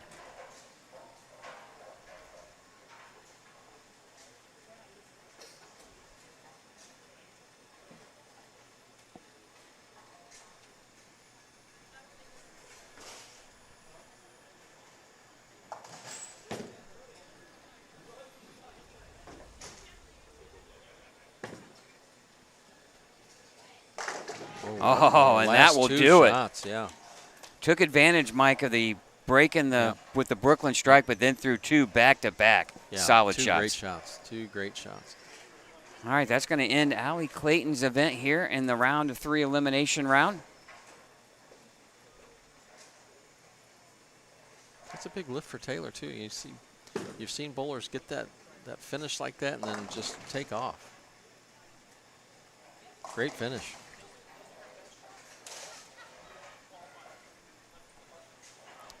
All right, this round just about done. It looks like the Malott and Balser match has just finished. All right, we're going to take a quick timeout. When we come back, round number 4 here.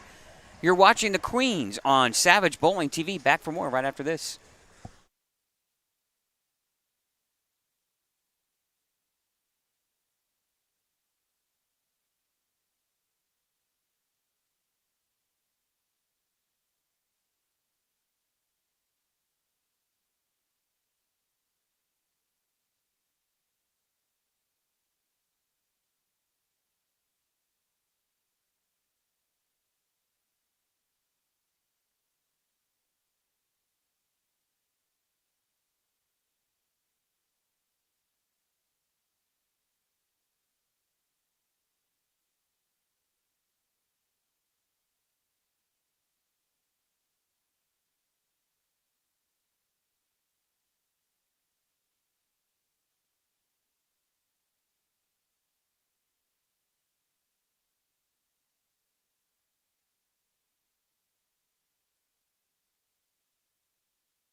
All right, and just like that, round number 4 underway here, and our winners from the previous rounds that had the bye are back in play here.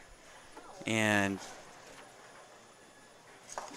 some good matches, especially the Tandis O'Neill Shelby New match is going to be a good one, as Jeff Circle, one of the tournament directors here, helping us out, bringing us who's left, and Lisa Jones and Samantha Ward on 5 and 6 in the winners bracket, and Taylor Ellison, Cammie Devine, Lakin Balser, Alexis Carter in the elimination round. So lanes 9 and 10 and 17 and 18 in the elimination round, and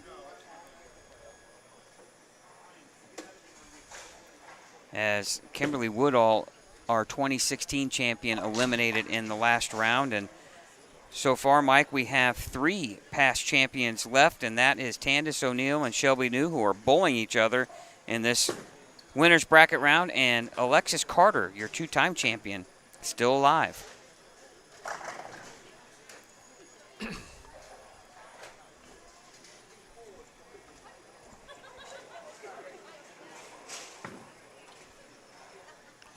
Tandis starts off with a solid 10. That's a pretty good shot coming out of basically a break where you get to throw some few shots on a practice pair. Her and Shelby New both come out with leaving 10 pins, so looks like they're ready, both ready for this match.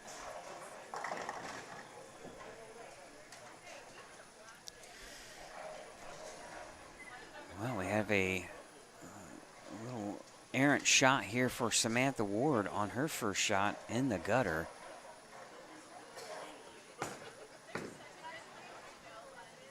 That's going to come in pocket and leave a 10 pin, so an open frame start for both players here on 5 and 6. Yeah, those solid 10s hurt whether they're the first or the second ball, but on the second ball, when you throw a shot like that, you sure would like to get the spare. Well, a lot of these ladies probably not used to bowling this many games here under this type of stress and pressure. Yeah. And then you're right. That sometimes that little game sit out can really cause things to change, like your thumb, your fingers to swell or shrink, or and you get cold. You get kind of clammy. I don't know if you don't know when to start your practice. Do you do a couple before you go? And once again, you come over to a new pair that you haven't bowled on yet, and All right, Taylor Ellison with a spare open strike in her match against Cammie Devine, who Cammie started off with a spare in the first. We're going to keep our eye on that Shelby New Tandis O'Neill match. That very well, Mike, could be a battle of who wins this event, because we know how important it is to stay in that winner's bracket. Yeah, because you don't, let's face it, certain games, you get a bad break in the 10th, or you don't carry, or whatever, you get beat, you get knocked out early, and then you're one break away from being out again, so you keep winning as long as you can. Sam Jones here, Lisa Jones comes in just a little high, leaving the 3-10. Lisa, the 10 seed. Samantha, the 14 seed. The highest seed left is Lakin Balser. The two highest seeds left are Lakin Balser and Alexis Carter. They're bowling each other in the elimination round. We really thought there was no one that had a distinct advantage over anyone going into match play, just because of how the lanes were playing. Right, and I think we still see that. I mean, everybody still seems to have the same problem. It's you get it out a little bit, and you leave a 2-10, you get it in, you kind of you got a chance at a split, but who's getting the crossovers? Who's making the good shots when they need them on strikes? It really is a matter of making the better shot. Who's making the better shots? Well, we see a lot of, like you said a little bit earlier, Mike, a little bit of intrepidation when it comes to the landing, as you would say, at the foul line. A lot of these players not 100% sure if they're going to stick or what. And when you have that mixed with a very difficult lane pattern right now. Well, even, when you can't get to the foul line, or you have trouble with feeling good up there, I mean, it's one thing, it affects your accuracy for sure. But then when the conditions even more difficult to where you need to have your speed correct, it's even more difficult to do all those things that, that you check all the boxes to make it a good shot. Oh, and Shelby with that washout. Remember, that's been her miss, Mike. And she just went 10 pin and then just ripped the rack for a strike. So and then it's just, everybody has that one shot where it's going to give them a very difficult spare or an open. All right, Lisa with a huge mistake here in frame number 3, Mike. She misses the 4-pin. In her match, she started out with back-to-back-to-back open frames. Now, fortunately for these two players here on 5 and 6, they have what we would say is a mulligan. Yeah. They could. They'll still be in this tournament. And out of the winner's bracket, the two that are lined up over here to the right, Tandis and Shelby are bowling each other, and then the ladies over here are bowling each other, and they're both struggling. So it's kind of matched up in a way. All right, Samantha now with a slightly high shot here with the 4-pin. Could have been a strike if she'd have had a lucky trip of the 4, but she's around the pocket. That's the important part. And yeah, she's had some good shots. Yeah, good shots. Even her little mistake there with the gutter, but she was able to throw the next one in the pocket. So she seems to have the right lane under control here.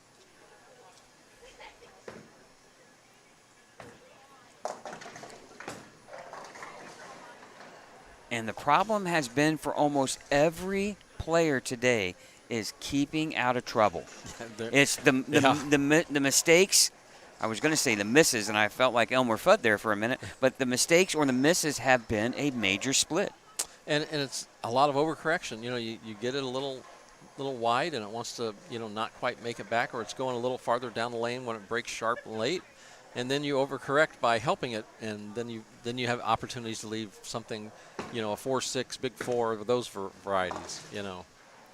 Oh, and a Brooklyn strike for Samantha, and at this point in time, you'll take whatever you can get. Well, it is really on this.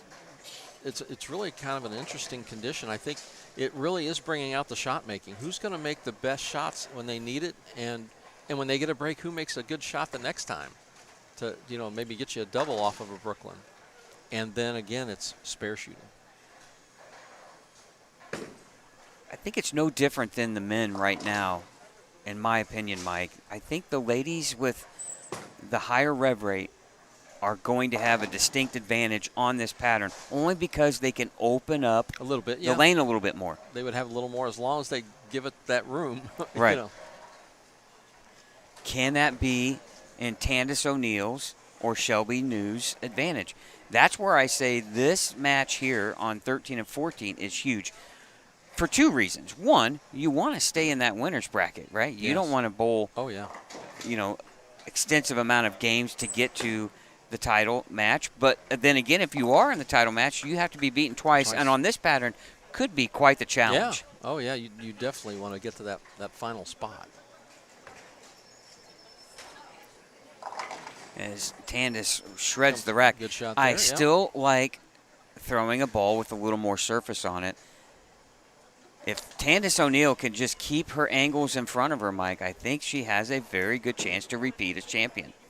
And I think, too, you know, because even though you know that condition, you're just going to have a little bit of a possibility of a tough spare, you've got to have that faith in what you're doing out there to continue to come back from a shot where you do leave that and not try to overcorrect. And you still want to throw the best shot you can. Shelby comes in light. And Shelby's got more ball speed than anybody out here. I mean, she's keeping really firm with the speed. Looks like she switched balls from what she's had the first two games.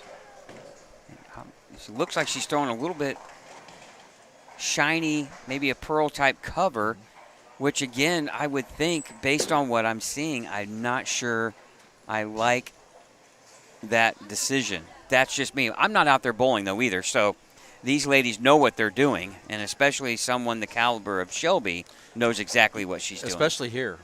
Oh, you don't see that.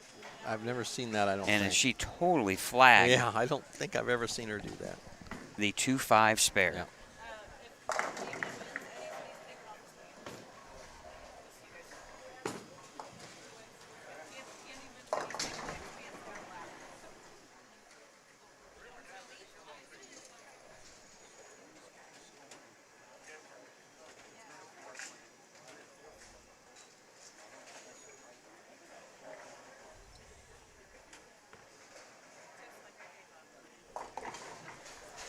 Oh, and another tough shot, leaving the washout for Shelby. Mike, that's been her miss today. It's been the washout of some type, or, again, that 210 combination with some unfortunate extra friends in there. Well, I think, you know, you get a couple opens, and all of a sudden you need to settle down and just take a deep breath and get yourself lined back in again and finish this game up the best you can. Well, she's making a ball change, Mike.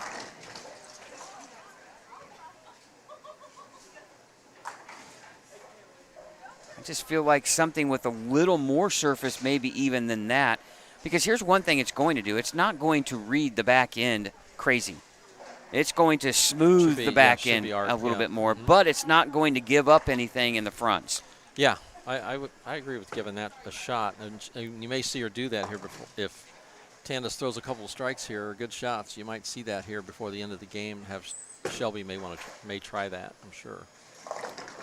Well, it doesn't look pretty, guys, and believe me, this probably has played a lot harder than what Zach and Austin and the tournament directors were thinking.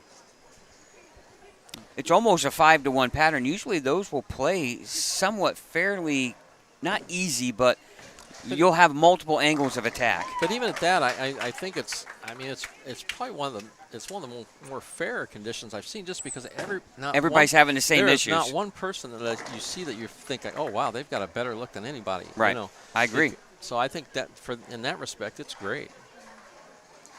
All right, Tandis now with the 4-7 leave, looking for a spare to stay clean, especially after Shelby goes back-to-back-to-back open frames. And, Mike, on that left lane, she's left the same washout both times. All right, just matches off your off your screen, Cami Devine and Taylor Ellison. And right now, Taylor Ellison struggling to fill frames. She has 3 opens out of 6, 82 in the 6th. With a mark here in the 7th, Cami Devine will have a 20-pin lead in this match. And she converts the 10-pin. Now on 5 and 6.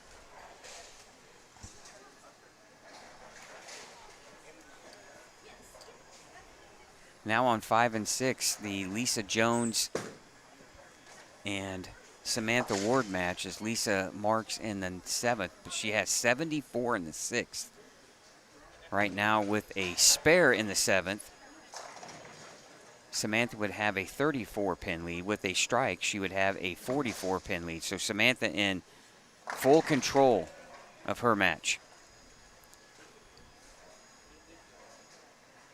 And she's got a chance to extend here. Nice nice. Good, more roll on that ball than you think. Good, great shot. Good solid roll for Samantha. As Tandis O'Neal now strikes in the 6th frame. And, Mike, she's got a 45-pin lead here on top of the 2020 champion and local favorite, Shelby New. And Shelby did tell me before qualifying, her qualifying squad in the B squad, that she no longer bowls in Anderson. Oh, really? No longer lives in Anderson. So, but she said she's a great player. Yeah, she could bowl anywhere. Yeah, well, she said she loves to come back to Anderson and bowl and see a lot of her friends and family. And there's a nice shot from Shelby. Yep. She can string them together with the best of them for sure. But can she do that 3-4 times in a row here? And you can see the frustration on her body language here. And this is where you just take it, you bear down, just take it 1 frame at a time. That's all you can do. Just keep putting shots together. Yeah. Our match here on 5 and 6 off screen. Samantha Ward now, Mike, in full control with a 3-bagger, up 55 pins. 54 pins now over Lisa Jones. But this is a winner's bracket match, so Lisa or Samantha, whoever loses, is not done. Oh, and a solid 10-pin for Shelby New. That was her chance to cut 10 pins in off this lead. That was a great shot. And that's all you can do. I mean, at this point, you're trying to make shots so you're ready for that next game. If you can finish this one out, great, but you keep going.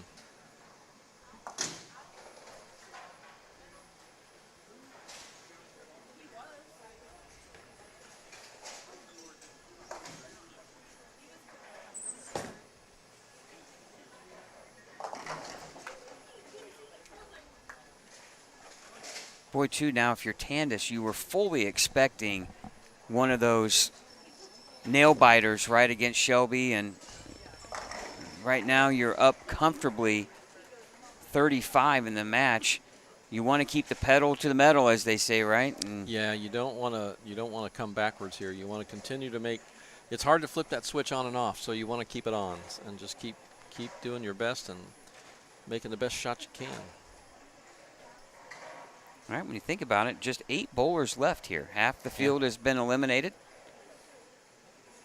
2 more will be done here, and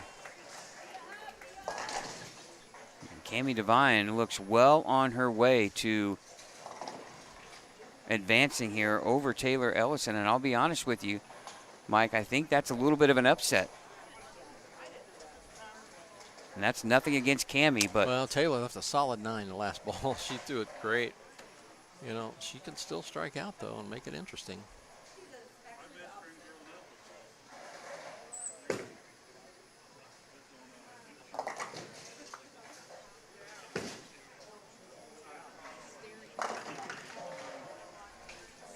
all right, Tandis looking to convert the 10 pin here.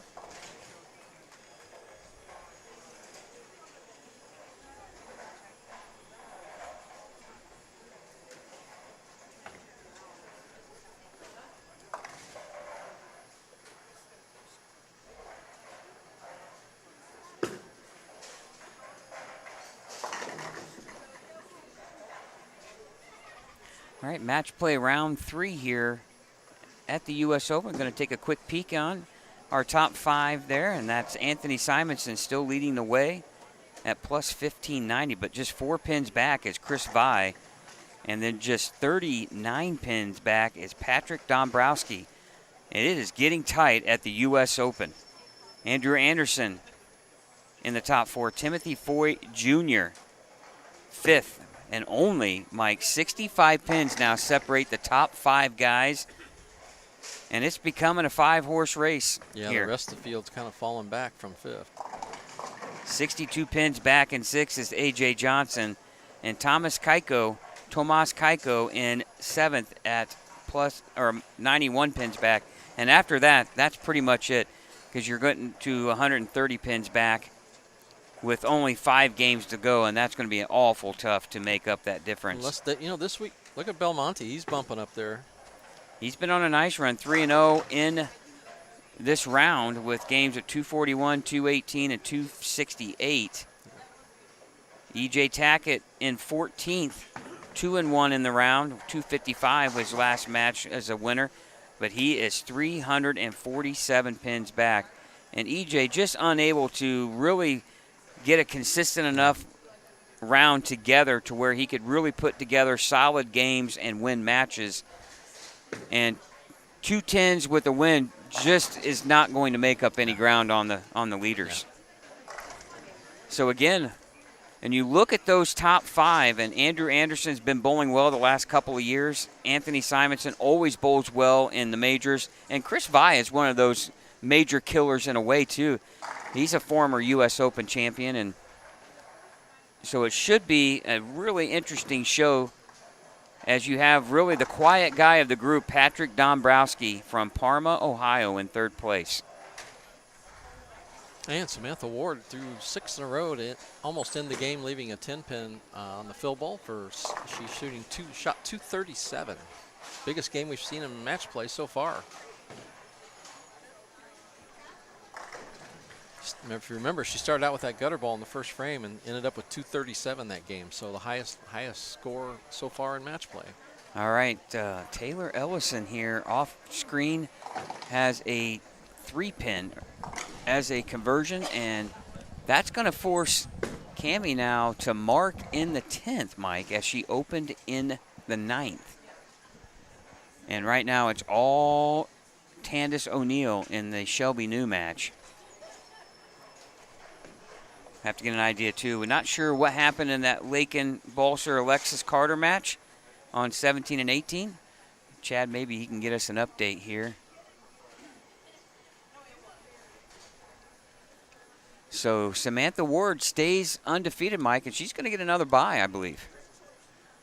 Oh, yeah. Alexis Carter survives and advances, Mike. With 3 in the 10th. Yeah, 216 to 206. Our number 2 seed has been eliminated, and our 2-time champion finds herself in the final 6 once again here at the Indiana Queens. And now all of our attention goes right here on 9 and 10, the championship pair.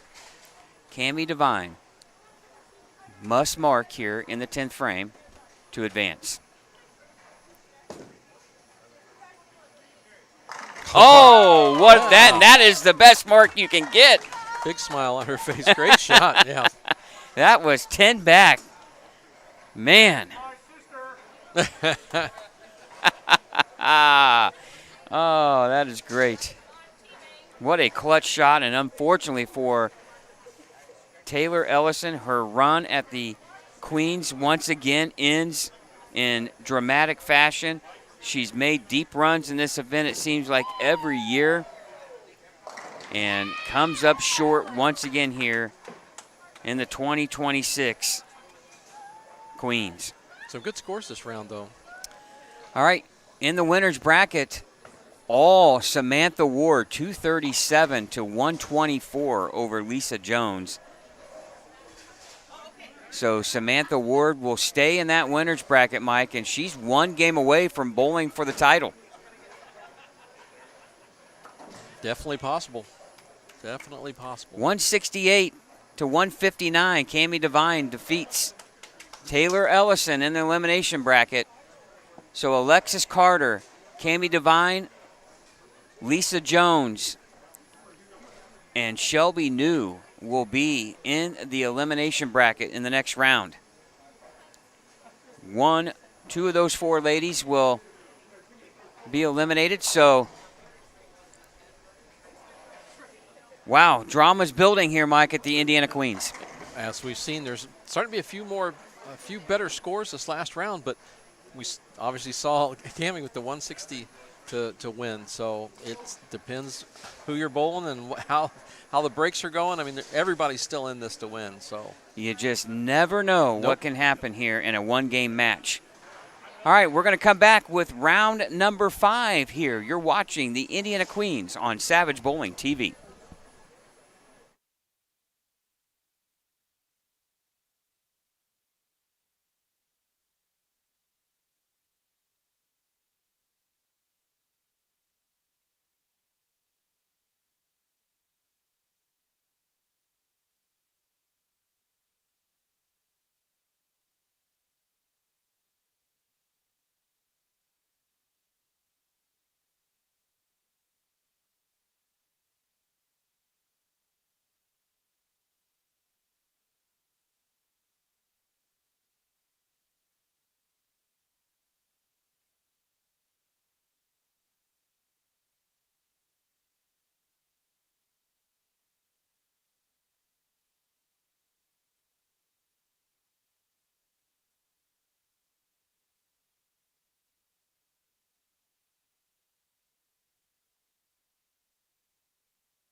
All right, here we go. Round number 5 here at the U.S. Open. And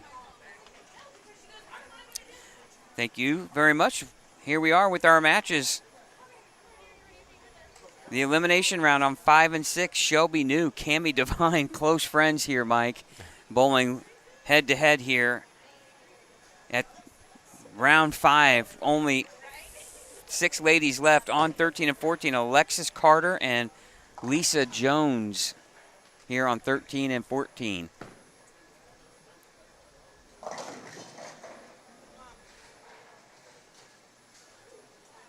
And I'm going to be quite frank here. Shelby New does not have the best ball reaction. And here she is, Mike, finding herself in the final 6 bowlers. That just tells you just how tough of a competitor she really is. Oh, yeah. No, I agree.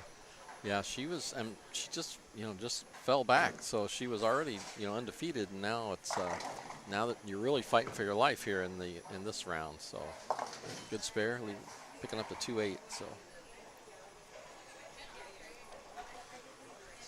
now if you can just leave some spares that you can pick up.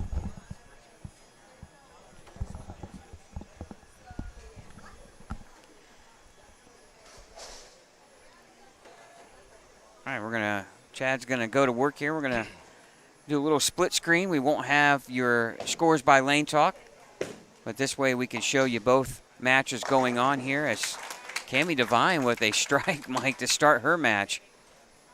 Cammie looks very loose, Mike. Very comfortable, yeah, I agree. Especially the first ball in the 10th, the last game. She needed a mark in the 10th, and, man, just flushed it. Great shot. She just looks very loose, out there having a good time.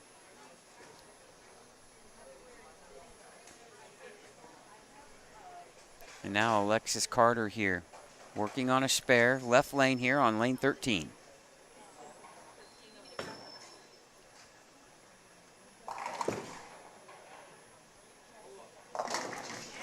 Another good shot.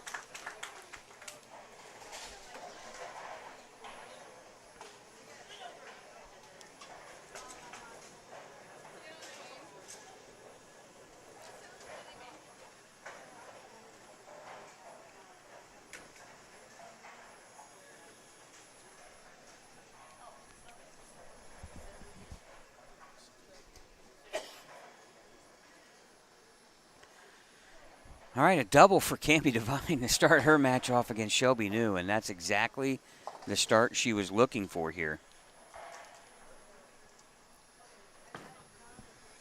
Now Shelby with Nice a shot. light mixture there. Yeah, good shot. Nice and direct. Didn't get much overreaction on it, and had enough power on the back to get that strike. Come back shaking her head a bit, but it's a good shot.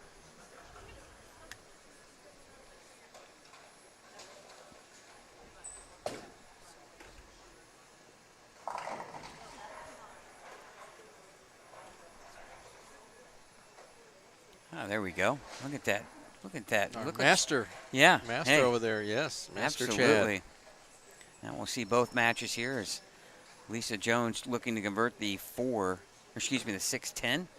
And now Shelby, with a solid 10. What a great shot.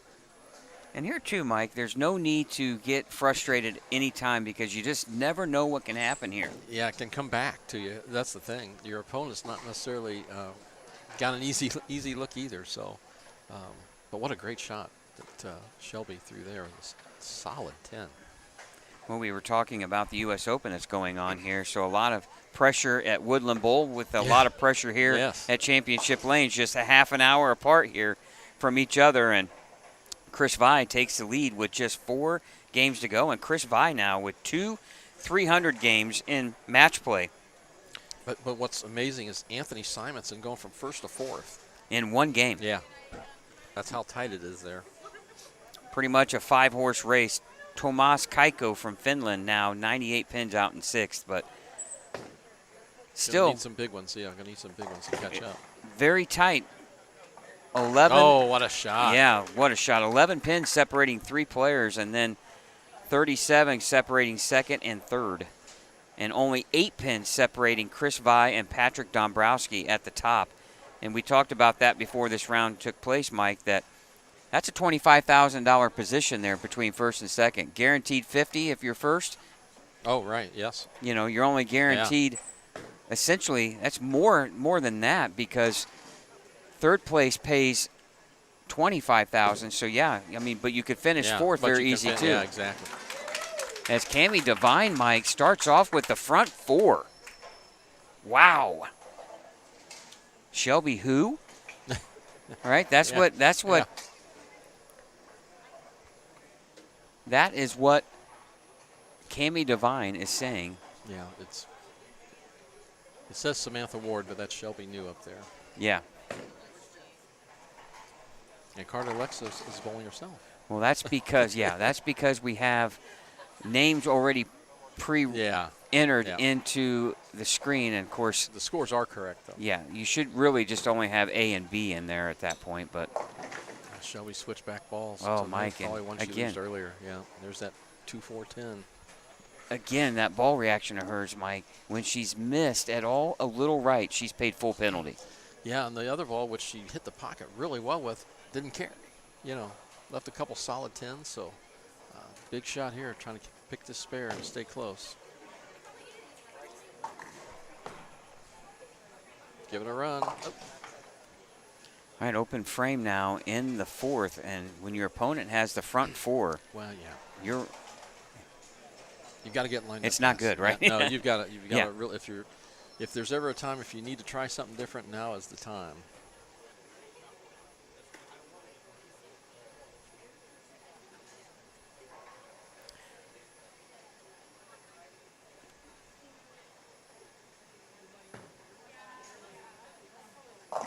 Oh, Nice great shot. shot by Shelby there. Just can't do it consistent, Mike. And that was E.J. Tackett's problem yesterday. He could throw 2 or 3 good shots, and then he would have that Something one where he different, yeah. just missed a little right, and he Yeah. paid full penalty, and it was an open frame. Yeah. Shelby's kind of in that same boat here. Yeah, she needs to put together a string of really good shots, and then hopefully she can carry. I mean, she left that solid 10. That 6-pin flew around that 10. Yeah, the names on the screen, don't get too wrapped up into Yeah. those. Samantha Ward is not in.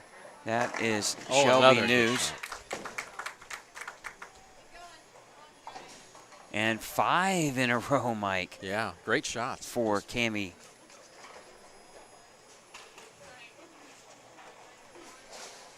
Yeah, she had that. Cammie had that 6-pin hit that 10 for the 5th one.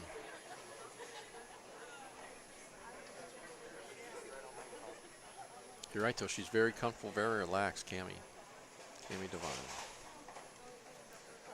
Looks like she's throwing the Black Widow 3.0 Dynasty, and it is working well. And oh, what a break! Wow, front 6. And Shelby, all she can do is laugh because she just kind of knows what can She's you in do, trouble. right? Yeah, that's all you can She's do in is what you trouble. can do. Yeah. Halfway through, and Cammie Devine is perfect.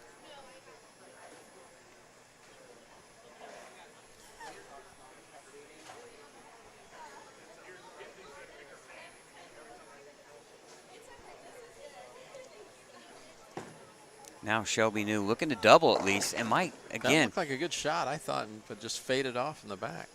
that's an extreme envy, it looks like, from Hammer. I'm not 100% sure, but that's what it looked like.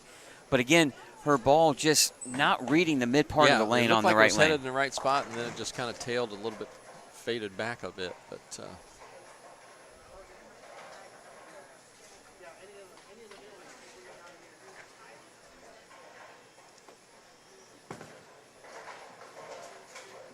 Oh, open frame, and I think that's going to be about it for Shelby New, 94 in the 6th. And you can kind of see it on her face, the dejected look. And yeah, I mean, if she can strike out, I mean, we have seen, bowlers come backwards here. So, but Cammie Devine has done some pretty good shots. So.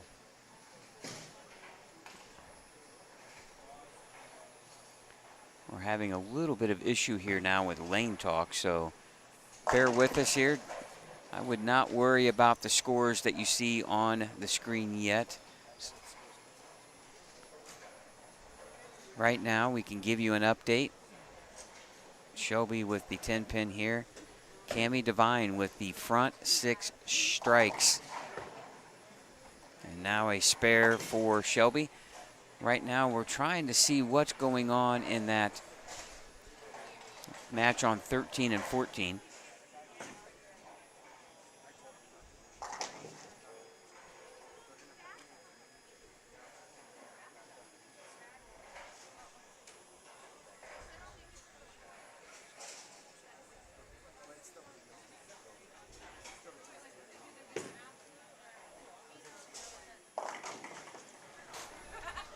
Oh, the run ends, Mike, Yep. at 6. But what a game here for Cammie Devine. And, you know, most players would be a little bit intimidated by Shelby, but obviously Cammie and Shelby are good friends. Yeah. And Cammie has come right out swinging. Well, and Cammie, you know, she's made some good shots to win matches in the 10th frame, and she's very relaxed, very loose.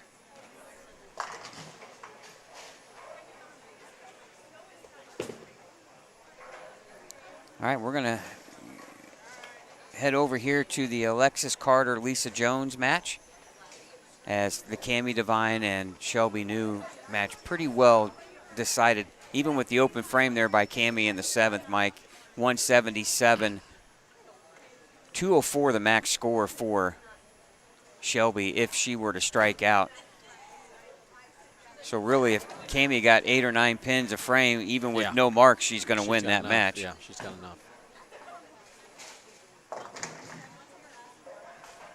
Now, if you're Samantha Ward and Candace O'Neill, and you're maybe seeing the 2020 champ knocked out of here in this 5th round, and some of the inexperience by some of these other ladies still left, except for Alexis Carter, a 2-time champ, you got to be thinking, man, if I can win this especially if you're winners bracket final, I got a great chance to win this tournament. As Lisa Jones now with a strike. And she and Alexis are in a dogfight, with Alexis up by 16 here. But with back-to-back opens too, Mike, allowed Lisa back in this, and Lisa now with a double has cut that deficit down, and matter of fact has taken the lead. And we talked about no lead has been too comfortable here today. Beautiful shot by Shelby New down here.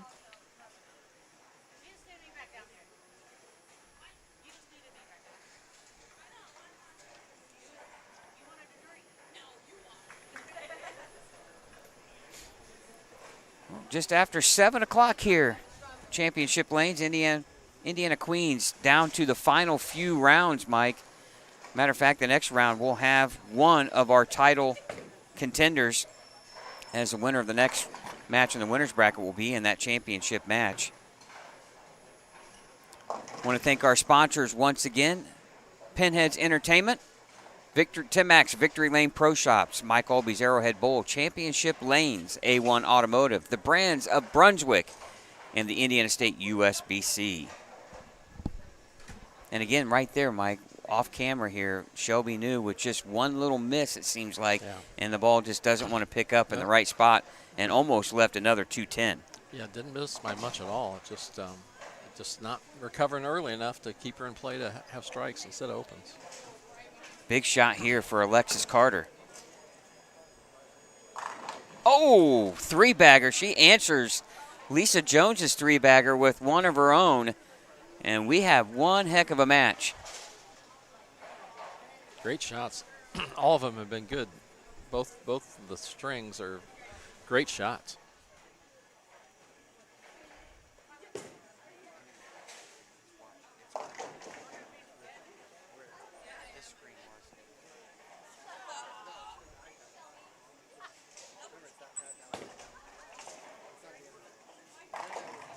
Nice shot. Making the 4-bagger there for Lisa Jones. 4 in a row, perfect shot. Got that 10 right out of there. 14-pin lead now, can make it 24 with a strike here.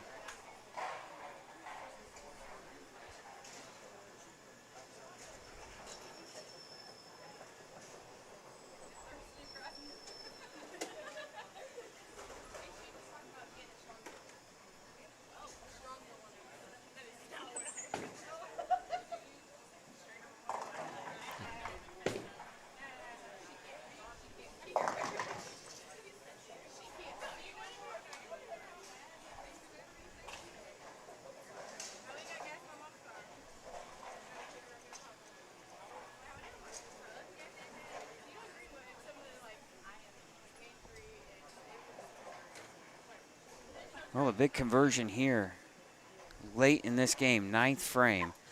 Now Alexis Carter is going to have a chance to step up in the 9th frame and take the lead. And oh my, a miss spare and the worst time for Lisa Jones. Now, you're giving the 2-time champ a breath of fresh air here. 9th frame, 3-bagger working. She can step up and take the lead right here.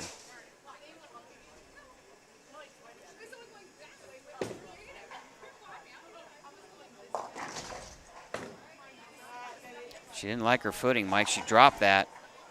Oh my, and what a horrific break. The 5-7, Mike. That's a terrible break. She was going to have at least, I would say, a few pins in there to make that spare much easier. Yeah. She's going to lose count, but yeah, like you said, it becomes a much more makeable spare. But this, she can shoot this one as well. Just got to cut that 5-pin, just slide it across. All right, 218 final score for Cammie Devine. Shelby New now. Best her score is 184, and Alexis looks. Oh, she just misses that again, Mike. She looked down at the foul line. Her footing, not what she wanted it to be. Didn't like it, and boy, Lisa Jones gives you an open frame, and you give it right back.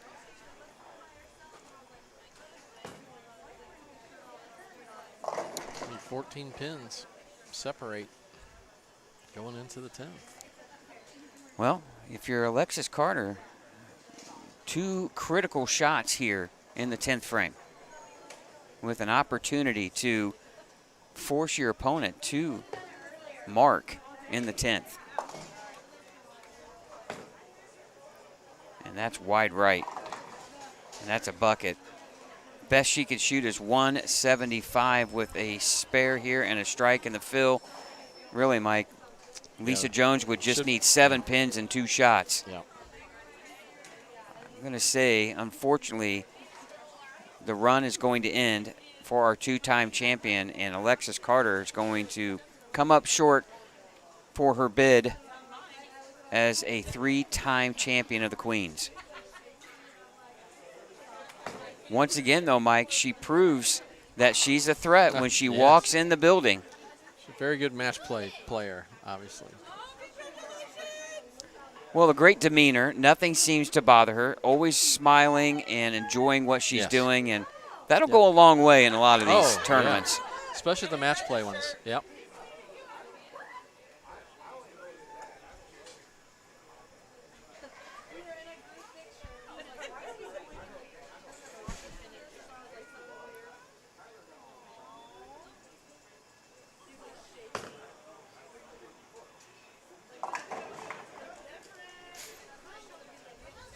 Well, 8-count fill, 173. 5 pins, all that's needed for 5 pins, all that's needed for Lisa Jones here.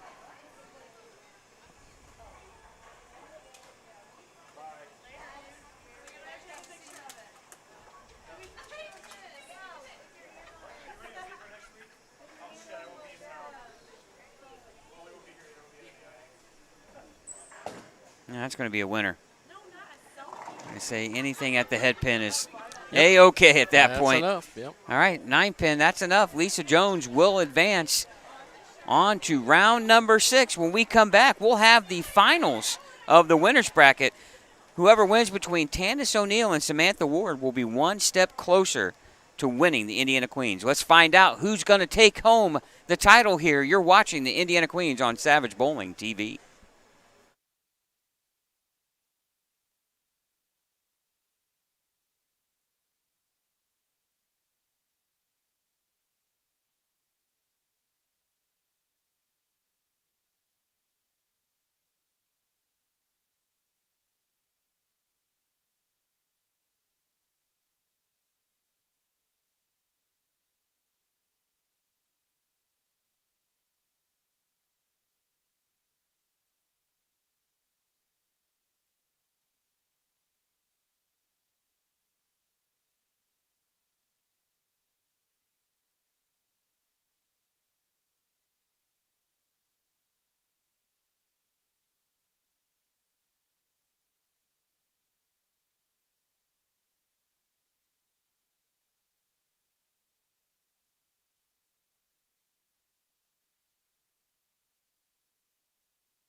All right, here we go, Mike. Round number 6.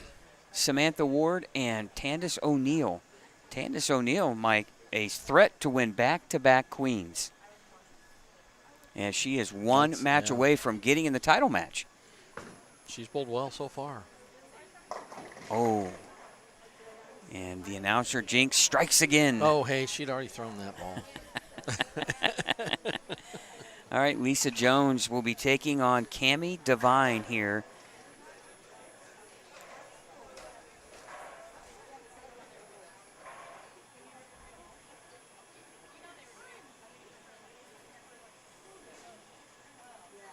Four bowlers remain. Anytime, though, Mike, in a single game, you don't want to start with an open. No, you do not. You'd like to get out to that quick Yes. start. Send the message, yeah. Send the message. You're lined up and ready to go. Okay, you're watching the Lisa Jones Cammie Devine match. Ignore the scoring there on top of the screen.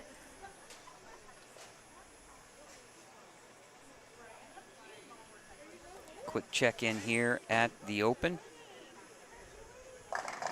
And Chris Vi still out in front. Only by 19 over Patrick Dombrowski. Anthony Simonson back in to third. Tim Foy in fourth, and Andrew Anderson in fifth. A.J. Johnson creeping a little closer. Down only 56 with 3 games to go. And it is getting tight. And actually, Toon Hakeem now, Mike, finds himself only 75 out. He's kind of sneaking up in there. He's went around Tomas Kaiko. And Jason Belmonte continuing to climb the ladder here. 265 winner in his last match. He's up to 9th place, but he's 150 pins out, essentially. That's going to be a tough mountain to climb. He has another game, and you look out, it might send the message. Everybody starts looking over their shoulder. Well, and Samantha Ward here with a washout in frame number 2. And Mike, you said you were going to be at the show tomorrow Yes. at Woodland. Yep, be there to watch. Should be an exciting show. Anytime you're bowling for 100,000, it makes it exciting. Yeah, well, you have the memory of an elephant, right? Oh, when was the last time? When was the last U.S. Open you participated in at Woodland? Oh gosh, that's a tough one. that isn't was it? probably would have been. I can't remember when was the one when the men and women bowled together. I bowled that one. I don't remember exactly what year that was. Bowled at the same time. You know, women were on a pair next to you and that way. Yeah, I would. I don't remember when that one was, but I also bowled. Well, I was the defending champion coming in when I won in '89. You still wear your green jacket? I do not. I wore it one time. Will When it they gave it fit? to me on the show. It will fit. All right, Tandis O'Neal now with a 6-10, or excuse me, looking to strike again. Nope, 10 pin. I happened to just catch a glimpse at lane 13. I know if it were me, I would reset that. Most definitely. Because I- you don't want somebody else to do it for you in the middle of your swing. Yeah, I want a full rack of pins for my Yes. viewing pleasure if I'm participating Yeah. right now. Back-to-back spares for Samantha Ward as she made the washout there in the second frame. And now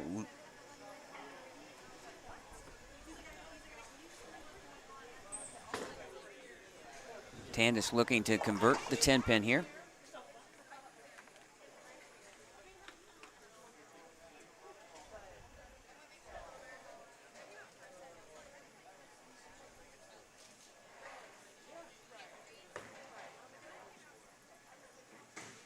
Oh, and a tough miss by Tandis. Going to put her fall behind here. But plenty of game left.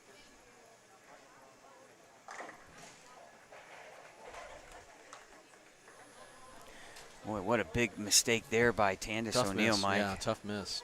Already being down, and then she can obviously get back into it. But yeah, you in these one-game matches, you just don't want to give up pins. Yeah.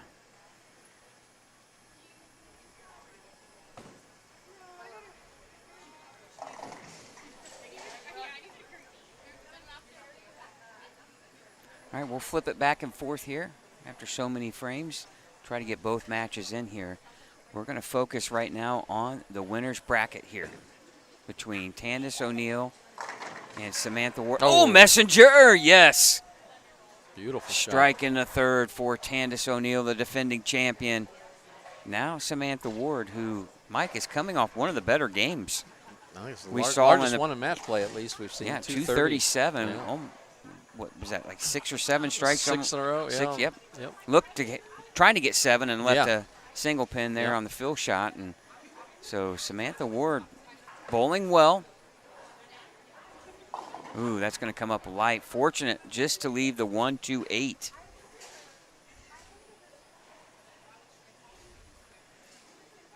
Samantha with a golden opportunity to really have put the pressure on Tandis here early with her back-to-back open frames. Yeah, what you don't want to do is you want to make sure you fill frames here.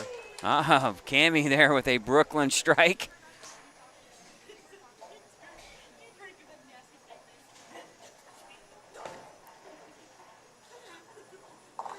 Good spare. And a good cover. Again, important to fill frames. Yeah, you don't want to give any back. It's difficult not to do that here at this point. All right, you're watching round 6 here of the Indiana Queens on Savage Bowling TV. Scott Gilmore, Mike Albee in the broadcast booth. Round 6, 4 players remain. You're watching the winner's bracket final here between Samantha Ward and Tandis O'Neal. And Samantha once again missing right, and oof. 1, 2, 5, 8. Not an easy spare. And the other thing too, Mike, she's losing pin count. Yeah, most definitely. Her last 3 shots, 6, 7, now 6. Yeah, you're kind of flirting with danger there with the count, but also the spares they're not easy either. Yeah, and off to your right side of your screen, Lisa Jones opening again here with a split. Nice spare and she cover. makes Yeah, the that's a cover. great shot. Wow, she has kept herself in the lead here, Mike, with some really clutch spare shooting. Oh yeah, exactly. Lost a lot of count, but boy, could be a lot worse. Always felt like this was the toughest round for the winners because you're 1 match away from bowling for the title, but you're also 1 match away from maybe being eliminated in the next round if you don't win, right, in that elimination final. Yeah, it's hard not to keep the concentration on just what you're doing and what's in front of you, not what the possibilities are, you know. So much at stake here for each player. Now, Tandis with a strike working in the 3rd, 4th frame right lane. Lane number 12. She didn't like the footing. Oh, almost a Brooklyn strike break there, but leaving that pesky 10 pin, Mike, and she missed that earlier on in the 2nd frame. She struggled earlier in qualifying, Mike. She missed almost back-to-back 10 pins that almost kept her from making the cut into the match play portion.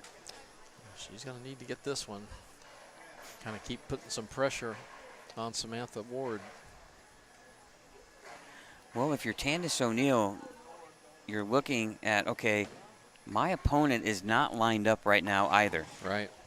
I can ill afford to give her any type of comfort in this match by giving her another open frame. Yeah, you don't want her to relax at all. Keep the heat on.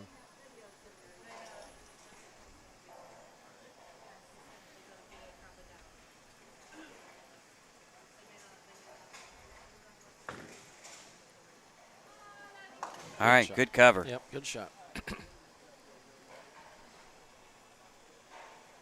Now Cammie Devine, she looks like she's going to be trying to convert the 10 pin, and she does.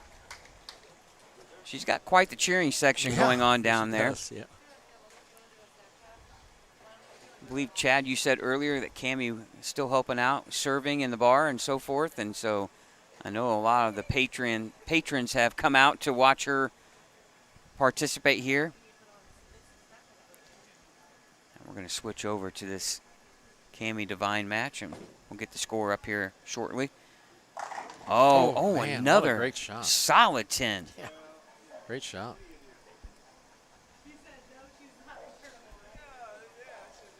Now, off your screen here, Tandis O'Neill in the 5th frame working on a spare.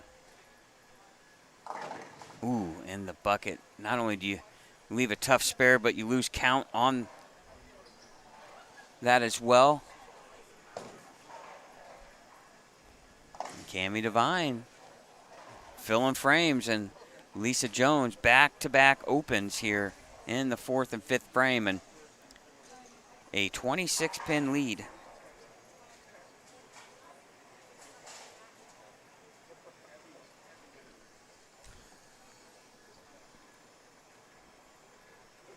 Wow, it looks like handed a little note get here. that right.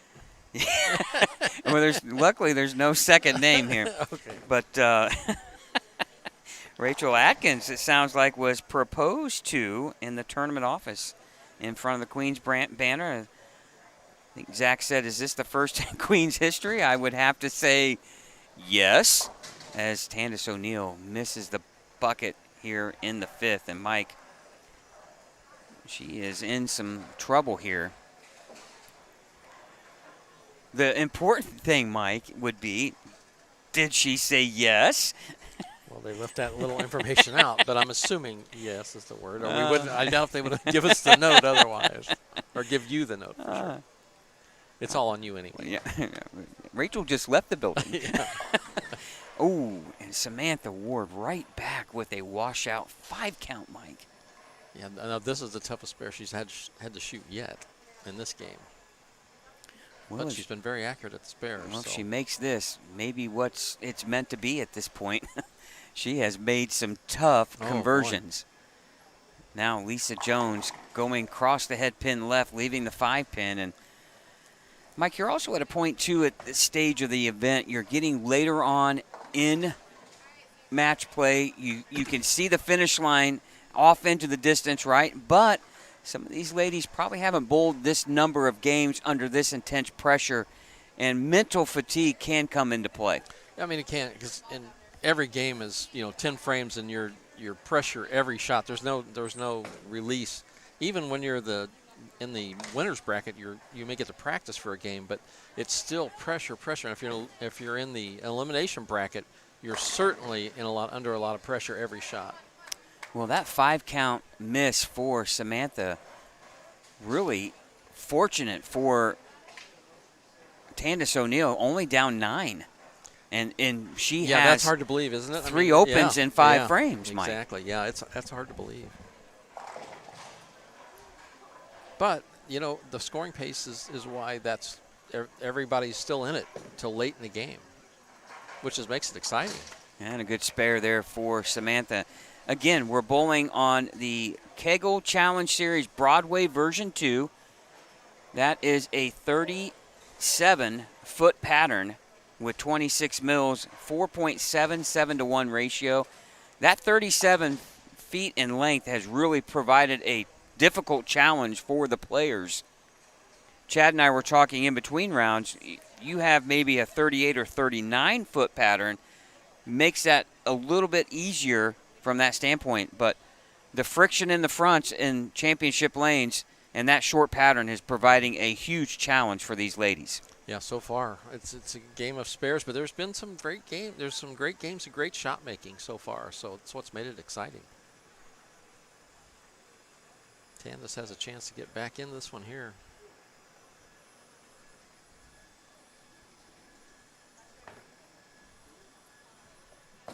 Beautiful shot. High flush strike, and Cammie Devine comes in a little high. But she's filling frames and keeping the heat on here with good count. Cammie Devine, and that is. Just a 6-pin lead for Cammie here. Yeah, Lisa starting with that double and then had a couple of tough frames.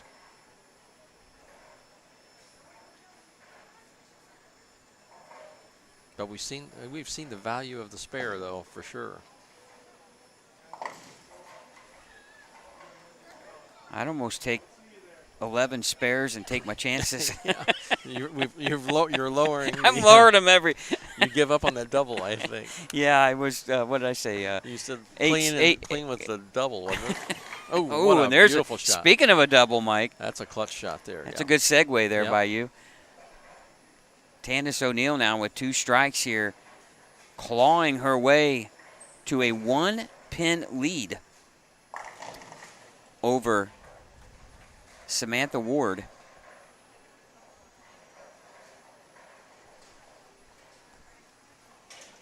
Now a big shot here for Samantha because she has really struggled to get lined up, and that's right through the face, and that is the 3-6. Mike, she's been, like we talked about, that little bit of Army golf, left and right. Yeah. You miss right, and the next one you miss left because you don't want to miss right That's again. exactly. It's your mind telling you, hey, Yeah. you've got to watch out of this because it's what you've done the frame before, like you said, that you're going to flip it the next time. So. And Linda Burns in our chat said, yes, that just happened. Congratulations to Hudson and Rachel. So Tough break by Samantha Ward, chopping the 3 straight back off the 6. what would have been even better would have been to do it right here on Savage Bowling TV, right? Live?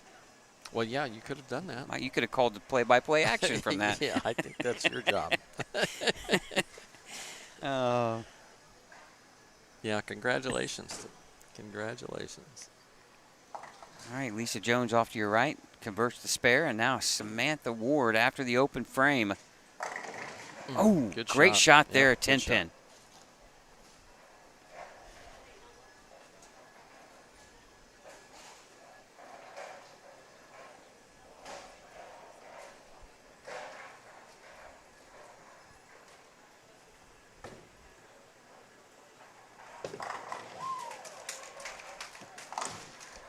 Makes the spare.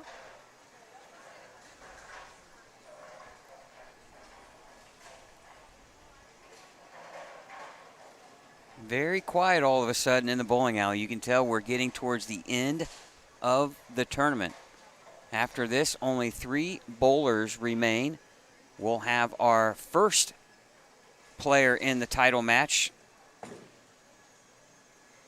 Whoever wins the O'Neal-Ward match, and then Cammie Devine and Lisa Jones will take on the loser of this match here for the final of the elimination round. Tandis O'Neal looking, Mike, to become the first ever back-to-back Queen's champion. Chance to set it up right here. Oh, wow, and the 4-pin slap silly there. Yeah, 3 in a row now for Tandis O'Neal. that's a big step towards that back-to-back right there. At least to get you right in the spot where you want to be. Oh, beautiful shot by Cammie Devine. Almost left that solid 8, but that's a double.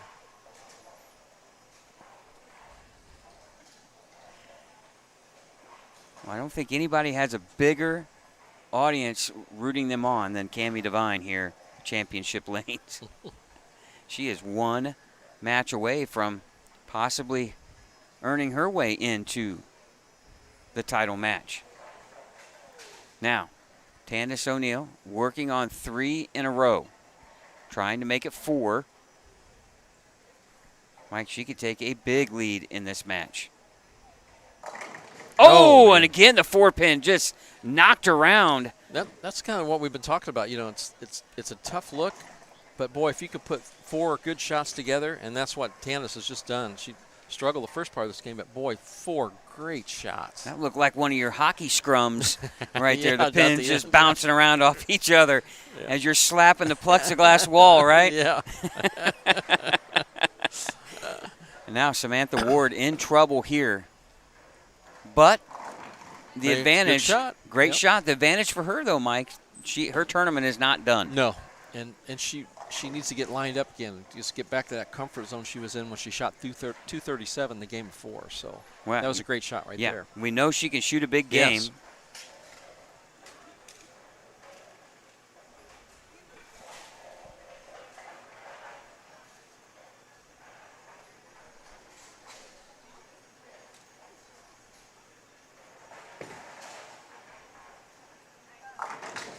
Wow, great shot. Yeah, Ripped the rack. back-to-back strikes. And 2 more strikes, and she can make it interesting.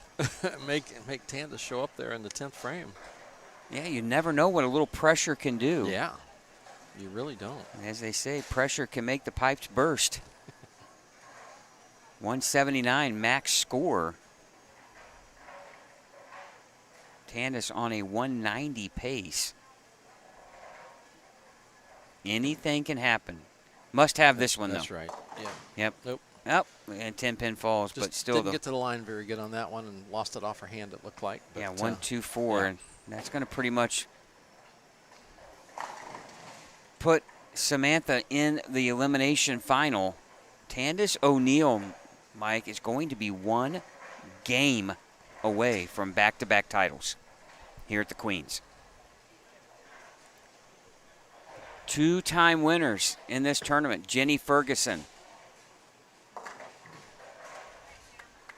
Ann Zarello is a 2-time champion here. Ann Zarello won it back in 2006 and 2008. Couldn't do it back-to-back. Jenny Ferguson, a 2-time winner. However, hers were in 09 and 11. Cindy Franklin won it in 2010. Alexis Carter in 2019 and 2021. Shelby New ended that string in the middle in 2020. Matter of fact, Ann Zarello is a 3-time winner of this event. But no one has won it back-to-back years that I'm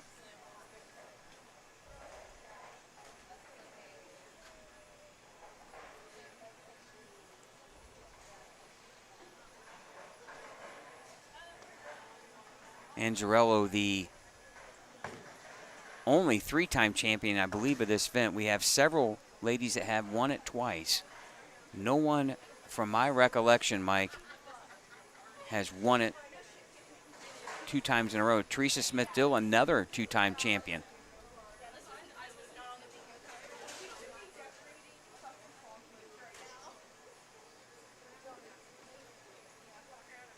Of course, you get down in those banners on Yeah. 39 and 40 and 41, 42. A little hard to read.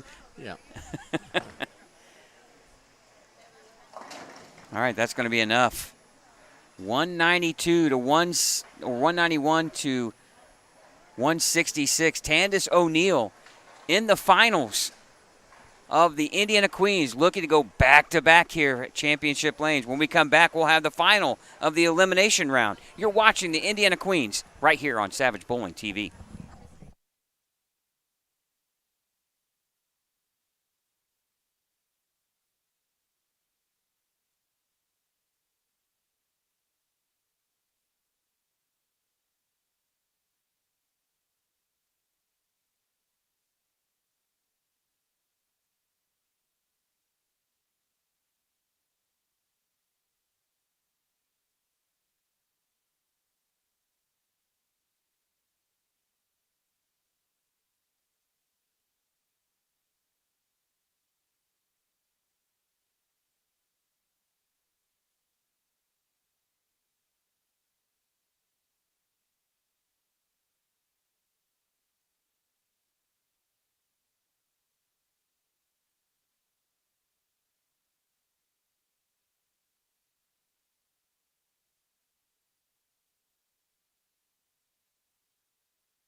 All right, here we go, Mike. This is an interesting match, yeah. Got a little bit of a lane issue here. Yeah. Oh, I raked it off. And we're going to have to reset the 2 pins. And just confirming, as Hudson and Rachel here behind us in between rounds, she did say yes. She had trouble holding up her hand because the ring was so big, right? And, of course, as soon as you say something on TV, we can't go back and edit it by any stretch. I didn't say it. You were the one I know, saying yeah. it. Well, well, you could have told me, hey, you're wrong. Yeah, I had no idea. Yeah. Well, but anyway, tournament staff here, Zach Spencer, gave us a little sheet of paper. In 2000 and 2001, Mandy Wilkins from Terre Haute was the first back-to-back and only back-to-back champion. Well, it's time. It may be time for the second. Yeah, we could have 25 and 26. Good crowd still on hand. 2-time champion Teresa Smith-Dill still watching here. We should have Mike. We should have her come on over, and she's like, absolutely not. I don't know who's harder to get in front of a camera, Teresa or Shelby. Both of them very difficult. Bowling's not the issue. It's being out in front of the camera. Well, they kept asking me when I interviewed some of the ladies before the B squad qualifying round, and they would ask me, should I look at you or the camera? And I said, well, look at me at your own risk. But anyway, hey, if you can't poke fun at yourself, who can you poke fun at? Yeah. But wow, what a day we've had here so far. Great matches. Little local fan favorite, Cammie Devine, here in the finals of the elimination bracket. We had a proposal taking place here at the Queens, and Rachel Atkins is now engaged. What more can you have going on here? We have a chance to have a back-to-back champion, the first time in 25 years that could happen. And I'll tell you what, I guarantee you it's probably been at least 3/4 of the matches that went down to the 10th frame. Yeah, you know, and no matter what the score was. And this is no knock. This is a tough pattern today, and they played very hard. Yeah.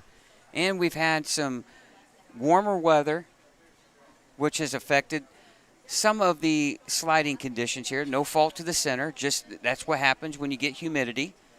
But we've had, like you said, Mike, we've had some exciting games without necessarily having high scores. No, right. It didn't have to be. Everything. We had 160 to 150s, and I mean, it's just kind of like the high school finals here. Yeah, you know, the girls' state championship team event comes down to the final frame. Battle of attrition there at times. Yeah. Right. Yeah. Absolutely. But there's been some tremendous shot making done. I mean, like I said, no matter what the score was, some of the great shots in 10th frame to get strikes or marks are just really cool to watch the battles that went on. And we're not done yet. All right, Samantha Ward now here after Cammie Devine opens in the first frame. Samantha Ward here, right lane. Lane 8. Oh, nice she shot. rips the rack. Yeah, nice shot. Great shot there, Good yeah. start. And that's what you're looking for, Mike. You want to come out fast, and kind of like what Cammie did to Shelby New in the elimination round. Cammie comes right out firing, front 6. Right, you set the tone in the match, and then your opponent's playing catch up. Yeah, it's one game match. You're down to 9 frames already, so you know you got to keep going.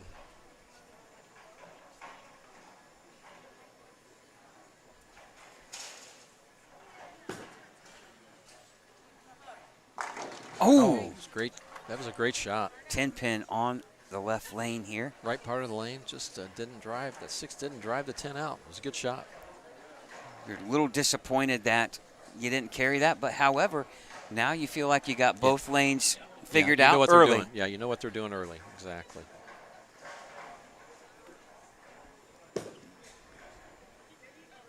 Nice And a good cover. Nice spare. That's the important part. Yeah. You got both lanes Don't figured leave out, but anything. we just, Yeah. absolutely, make your spare.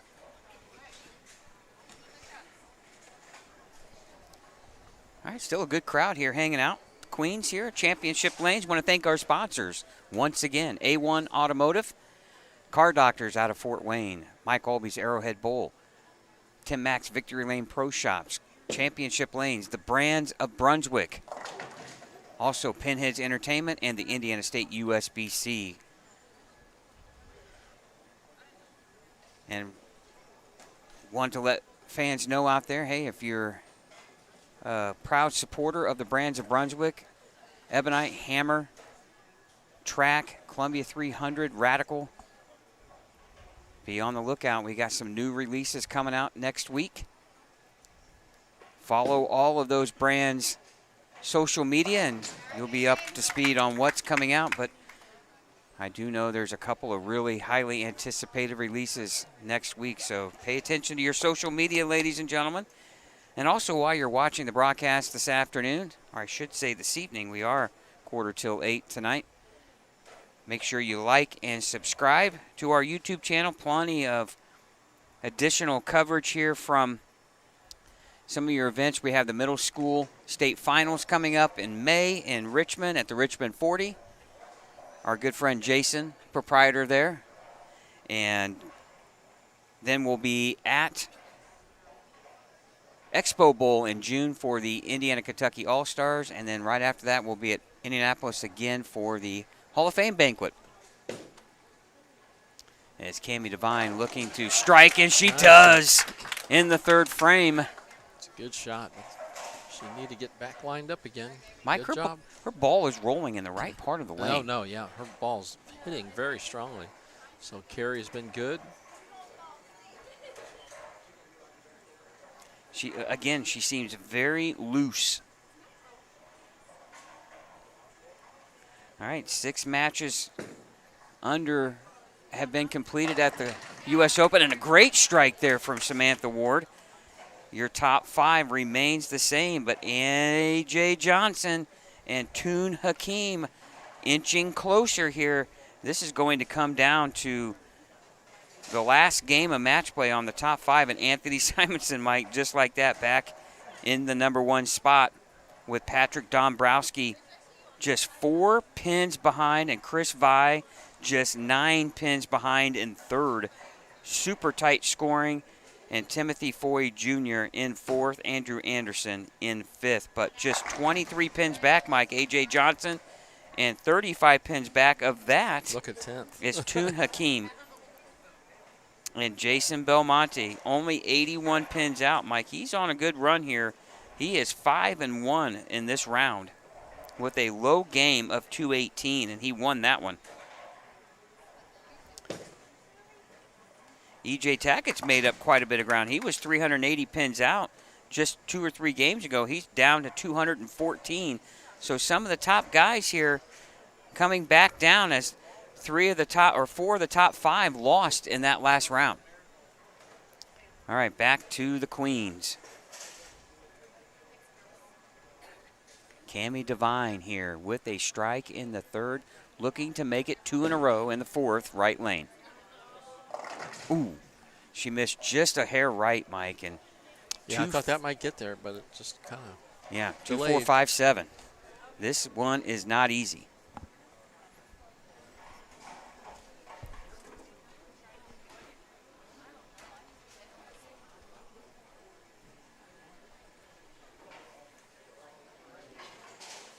The local product here from Anderson, Cami Devine, looking to make her way into the finals. Ooh, and she leaves the 4-pin.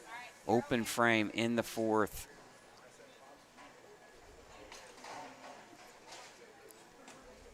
And now down 23 pins here early on, Mike, in this match. But as you know, a lot can happen. Yes, we've seen it all day today.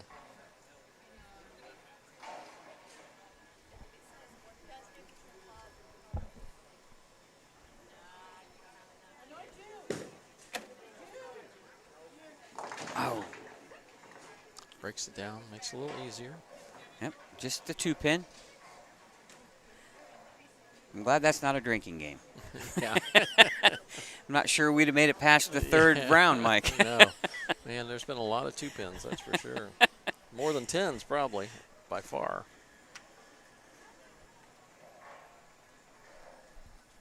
You know, people are asking in the chat about the approaches. You know, it's for us, Mike, sitting in here, it's cool. It is, yes. Matter of fact, you put your coat on. I have. We're going to have to get you one. Blood's a little thin. That one says Go Bowling. We'll have to get something with Savage Bowling TV on there There for you you, go. won't we?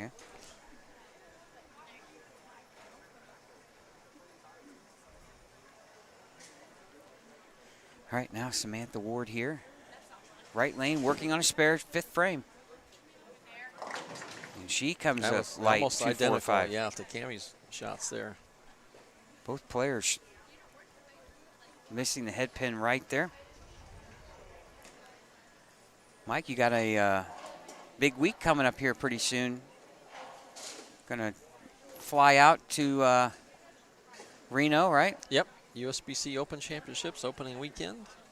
We always usually bowl the opening weekend, so it's always a lot of fun. And the bowling may not always be fun, but the trip is, so we'll go with that. All right, good spare there from Samantha. Who you bowling with? I'll be bowling doubles with Tyler Harriman, who is the president of the Bowling Proprietors Association. All right. Does he know that? He does know that. Yes, he does. He's a lefty, so he's a good guy. Oh, okay. Good All guy. Tyler does a great job. And also Frank DeSocio, head of the BPA, will be there. Pat Sanello from Cubica AMF and Bowland Bowling Centers in Florida. We have a great group of guys that bowl, and it's a lot of fun. And my brother-in-law, Steve Cook, who used to bowl with us but has not bowled the last couple of years, has taken it easy, and so he's coming over to see us, so it'll be good to see him as well. Yeah, he won't be too far over there in California from Reno, comes right? across as long as there's no snowstorms. Yeah. Up in the mountains. Now, was Sam Villarreal in part of your grouut at one time? He bowled on the pairs next to us. He bowled with Tom Clark and Marshall Holman and what was T.O. Terrell Owens? Yeah. Okay. Mhm. Yeah, that was the group next to us. So. Wow. Yeah, they were always Quite fun to bowl next to. Quite yeah. the pairs there. And they were part of the dinners, and we've got new bylaws for our group of 10 guys that, if you bowl the team event, then you can withdraw from the doubles and singles and still participate in the dinners. So. Oh, okay. Great shot by Cammie there. Yeah. So yeah, it's a lot of fun. Good group. Sounds like a great time. And then I find out you're going to be bowling state tournament this year in April. So that's a little more than I was expecting. I have added way too many games to my career here this coming up. So I'll also be bowling in April as well in Tipton, Indiana at their annual Hall of Fame. And we raise money for the Hall of Fame.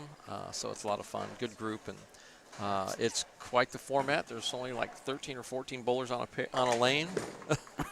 So, yeah, it's a lot of fun. Oh. Big shot.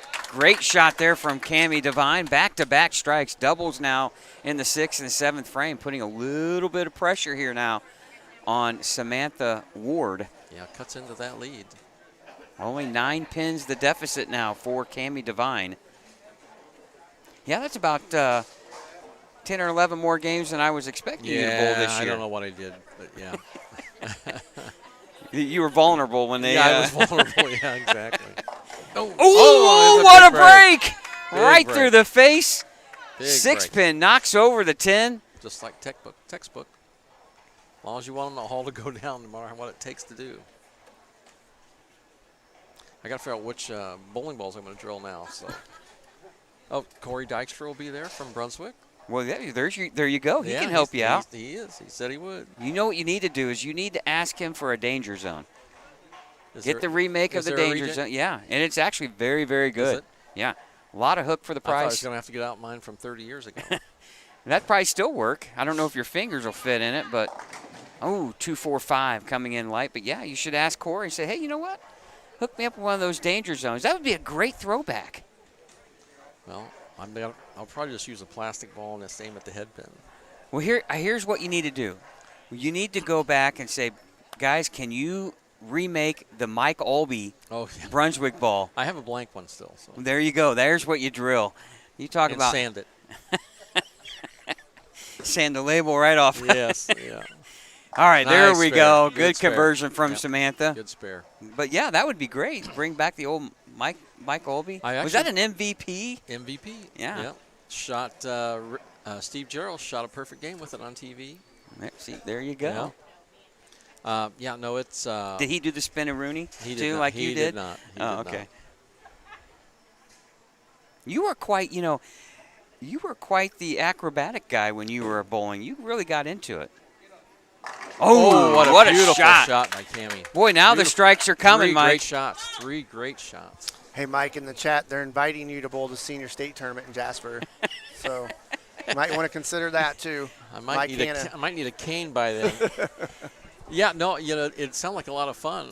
It's just, hopefully I've woken up by then. And I actually bowled a game last week to see it's first game since my back surgery. So How many bones no cracked? pain, no pain, No bones pain. cracked It or was good anything? shape. Wow, good. Yeah, That's but, good to hear. Yeah. All right, now Cammie looking to make it 4 in a row here in the 9th frame. That looks good. Oh, and it is good. Cammie Devine, the crowd goes crazy. 4 in a row now in the 9th frame, and All Samantha 4 great Ward. shots. Yeah, All 4 Samantha great Ward shots. now in a, not saying must strike, but boy, a strike right here would Well, help. it's the 9th frame, and she needs to set herself up here with 1. So she's got opportunities in the 10th to get into the 2 teens, which would force Cammie to show up in the 10th with some strikes. The winner of this match will be in the title match like to a good take one. on Candace Nice O'Neill. shot. And not done yet, Samantha says. Not quite Nice yet. shot. Yeah, 6 into the 10. Perfect shot. Right now, Cammie on a 2-0 pace. So an important shot here, Mike, for Samantha Ward. She could really put the pressure right back yeah. on to Cammie. What a great match going into just so you have an opportunity to bowl Candace O'Neill and win the Queens. It's going to go high. Oh, and a Brooklyn strike. What a break. And we're close on count between the 2 girls. Mike, and that is 2 fortunate strikes there for Yeah. Samantha Ward. And this one's for a double. Now it's what we said all along. It's what you put with it. If you can throw a good shot Well, with that. this strike right here, Mike, would force Cammie to get the first one in the 10th.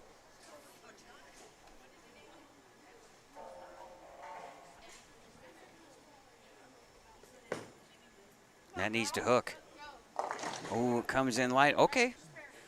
All right. 2 pins fall late. Just the 2-5 remaining. 8 the count. 2:04. You'll want to get you want to make sure you cover these. The max score right now for Samantha. And you're right, Mike, because that'll force Cammie to mark Yeah. in the 10th. She's got 3 pins to play with and count, but we have seen the 2, 4, 5 and some of those type of spares left. All right, good cover spare. there. 2:04. Good game. Yeah, Nice, solid clean, game. Clean Yes. 204. I would, I'd be honest with you. I would take 204 clean every round and Yeah. take my chances. We have not seen clean games. Even the bigger games weren't clean. I mean, it's just difficult to stay clean. All right. Hometown hero right now, Cammie Devine, stepping up here quickly, Mike, in the 10th frame. Oh, Mike, and that's right. Okay. All right, hey.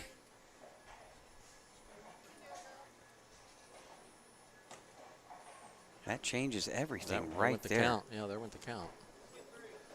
Spare strike. Well, that's, you have a To chance tie. to tie now. Spare strike to tie. Yeah, Yeah. boy, that where you get the 8-9 that gives you a little bit of flexibility, but the 7, now Gotta she get the must spare first. spare, and that's got a hook. Oh, and she gets it. All right, here we go, Mike. Strike to tie. Anything less, Samantha Ward will get the rematch against Candace O'Neill for the Queen's title. Everything at stake bowling right yeah. here. Great bowling. How big was that double in the 9th and first one in the 10th yeah. for Samantha, yeah. Samantha? And how big was those 2 pins falling late? Yeah, the extras. Yeah, that's right. The 6 count, huge. Must strike to tie. Needs to hook. Needs to hook. Oh, and it goes down! Oh, my! 9th and 10th frame roll off. Here we go. All right, we're down to a 9th and 10th frame roll-off. Would we expect anything less at the Queens, Mike? Drama every year. Yeah, what a nice shot to finish. I would tell you right now, both ladies would have taken 204 in their chances and not thrown a shot. Yeah. And here they both have it. What a fill ball, though. Beautiful shot. Even they got excited when they heard that you were considering bowling this senior state tournament. No, I'm kidding. I was gonna say, yeah. Oh, all right. Zach Spencer, the tournament director, going over the rules here for the ladies. And Mike, you've been in a few 9th and 10th frame roll-offs, I'm sure. Yeah, they are quite hair-raising. You talk about sudden death, you're in it, you know. And look what's at stake. Yeah, a chance at the title. A chance at the Queen's title. Samantha Ward will get us started here, left lane, lane 7. What a final shot by Cammie Devine. That's direct. A little high, okay, Breaks it fortunate, down. 610. Yep, breaks it down. Right now, you just want to feel the, Yeah, that you do. frame, get that spare in the Especially first ball. one. Yeah. Yep. And, wow. She just went up there like nobody's business and just threw a strike. Threw a good shot, yeah. Uh-oh. Oh, my goodness, and Samantha Ward misses the spare. And Mikey had to figure, too, that, you know, strikes are not easy to come by, and Samantha thought, you know, maybe I'm in a really great position here, Yeah. and now all that momentum swings right back into Cammie's favor, and now even more so. Yeah, because now you know what you got to do. Right.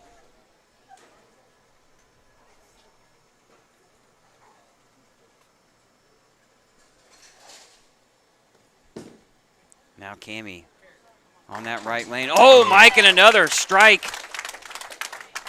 Mike, you really think about it. Her last 6 shots or 7 shots, 6 have been strikes. Great shots, too. So now she's got it all in front of her here. All right. After this match, we'll have a quick update here at the U.S. Open. Again, don't forget, tomorrow we'll be at the show. Follow our Facebook group page, become a fan, and we'll have some behind the scenes shots and interviews and so forth. And a fortunate to lead just That's a tough one right the there. 3-9, but this is not an easy spare. No, that's a hard one. Yep.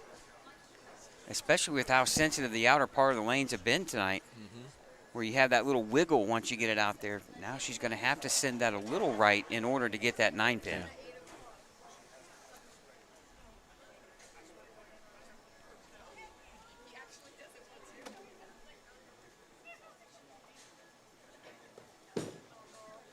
Needs to go, Mike, needs to go. Ooh, open frame in the 10th, but we still have a chance at another tie, Mike, when you really think about it. Oh, yeah. It's a double to win. Any type of spare strike to tie, but a double to win. Here we go. Samantha Ward stepping up here in a 9th and 10th frame roll-off here, 10th frame for her.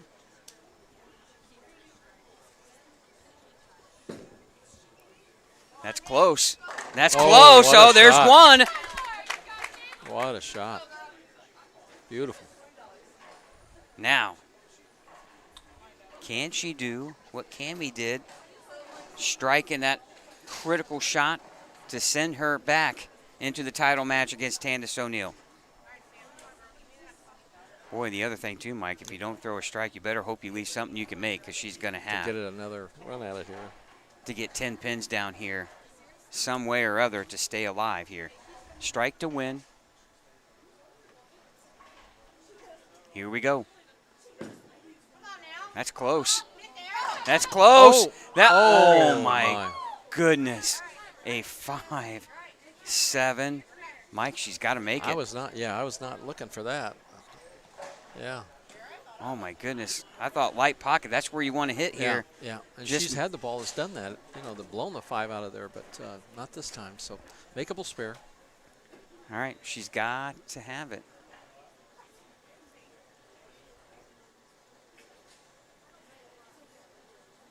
Must make. Just giving it room. Oh, and it comes up short. Nice try. And Cammie Devine survives and advances into the title match.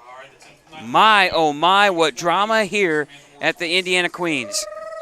When we come back, we'll have the title match here on 9 and 10 between local hero and product, Cami Devine, taking on defending champion looking to go back-to-back in the first time in 25 years, Tandis O'Neal. You're watching the Indiana Queens on Savage Bowling TV.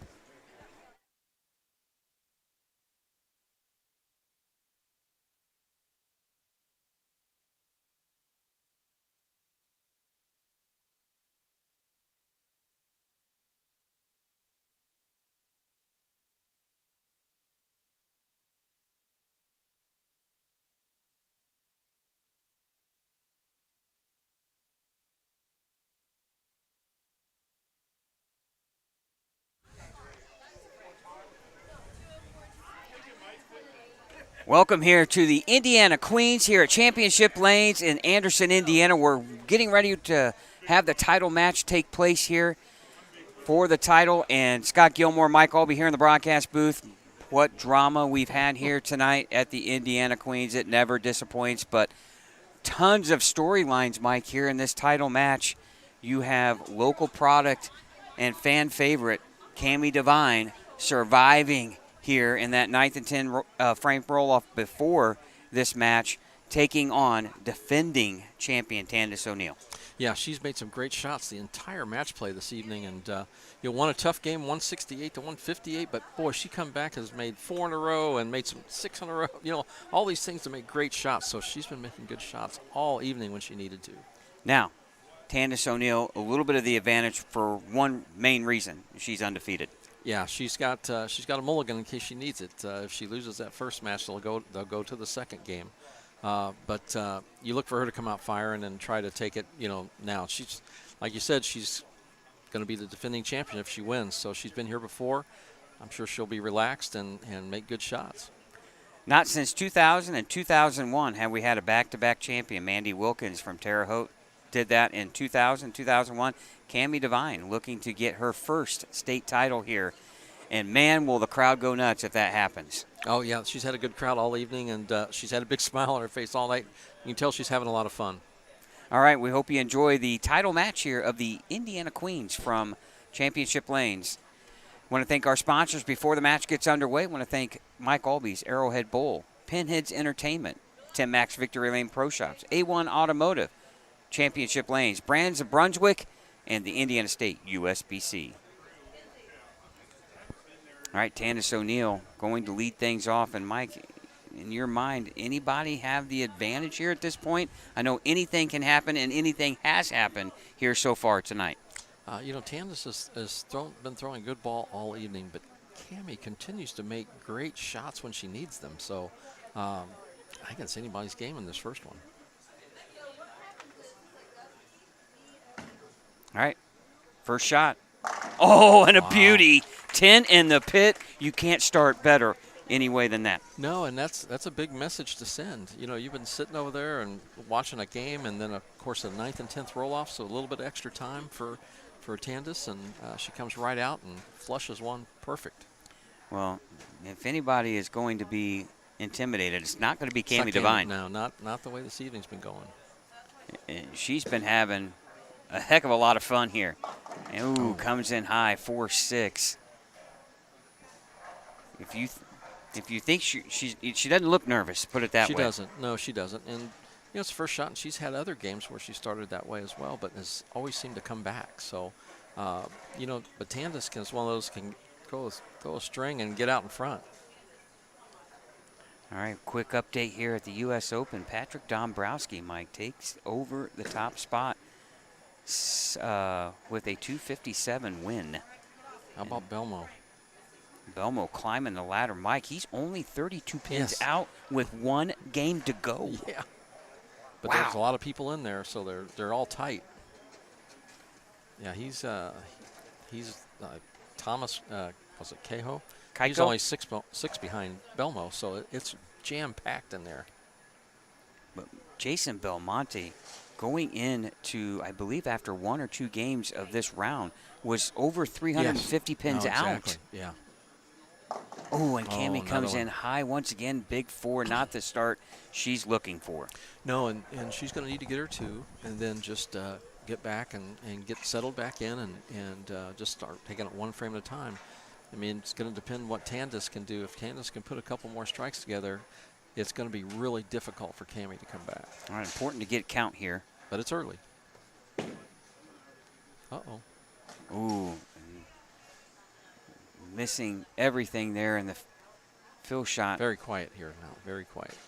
Yeah, even you don't want her fans to get tight either, No, right? no, right. You want them to be loose and into the match. Yep.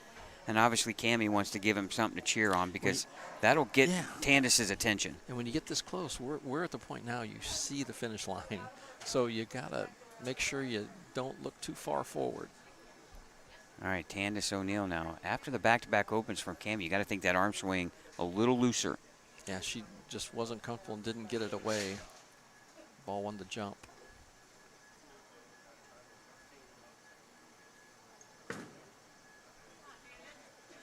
Oh, 10 in the pit once again.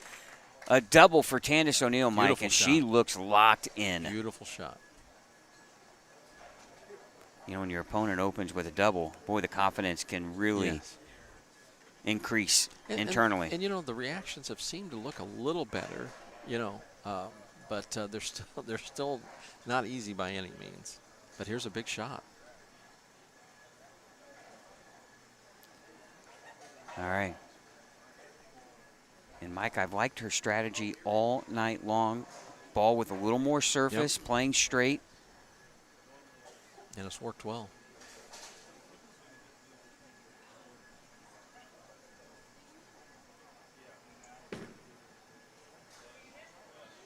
Oh, comes in just a pinch high, Yep. leaving just a 4-pin, but she'll take I was that. going to say, yeah, that's one of those shots where you could have struck. It was in play, but it wasn't one of those scary ones where you wasn't coming back and leaving a 210 or something. So just deep breath and get your spare and move on to the next one.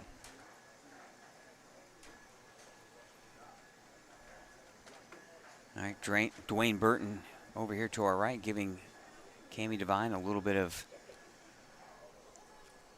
information, a little bit of pep talk, maybe some coaching. And what Tandis does not want to do is give any open frames on easy spares to give Cammie any kind of hope at this point, don't let even your- though it's early. Yeah, don't let your opponent gain on you while they're sitting on the bench. Good All right, spare. good spare. Mike, we talk about, too, of all the things that can happen and for the opportunity to be there in front of her to win back-to-back queens, just hard to compromise. And when you figure all the things that have to go right for you the entire day. Yeah, and she worked really hard just to get into match play. So, but then once she got here, she took advantage and just took command of her matches. All right, Cammie with a fortunate Brooklyn strike there, but That's what it takes. saw Yeah. a little bit of rise from her fans here behind. Boy, a strike here, and boy, they might really get loud. Well, they need to get loud, but this is an important one just in the overall match here.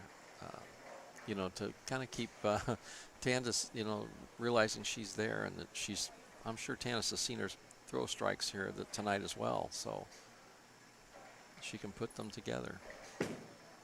Well, looks good. Looks good, Oh, and it is yeah. good. 10 in the pit, double for Cammie. Huge shot there, Mike, right after Very the big. open frames. Yeah, very big. And now, that just kind of gives Tandis, okay, she's still in the match, right? If anything less than a double right there, and Tandis's confidence really Yeah. explodes. And this is a big shot for Tandis here to continue to make good shots.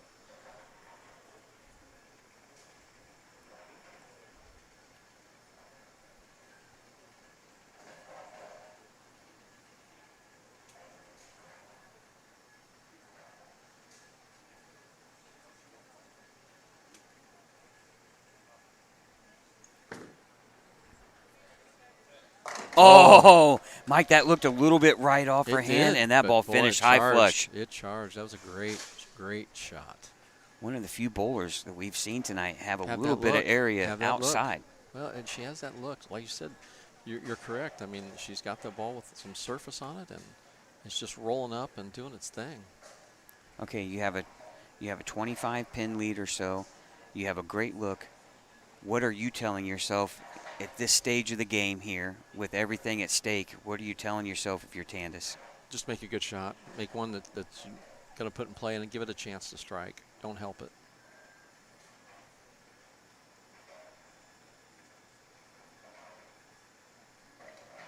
All right, 5th frame, working on a strike.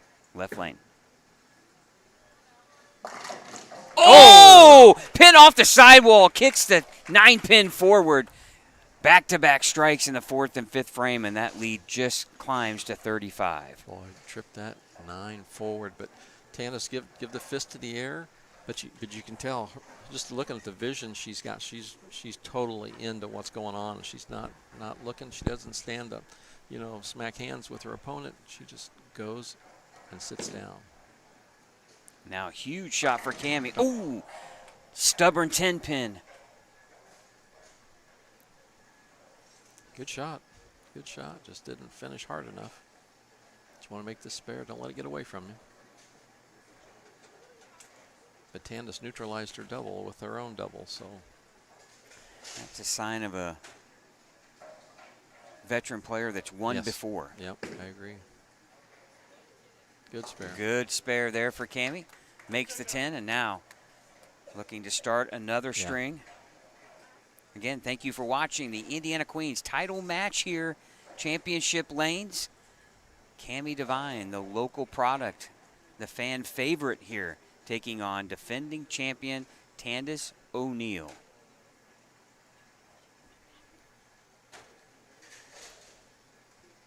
Sixth frame here, left lane. Oh, beautiful gorgeous shot, Mike. Yep. And that is 4 really good shots in a row No, now. she has done really good shots, and her ball is hitting really hard. That was a great shot, though. Looks like she's settled down back Yeah. into this She's match, right? getting through it much cleaner. Not helping it. All right, That's Tandis. she's in control. Tandis is in control. All right, 83 in the 5th for Cammie. She could take a 46-pin lead, Mike, here with the strike in the 6th frame.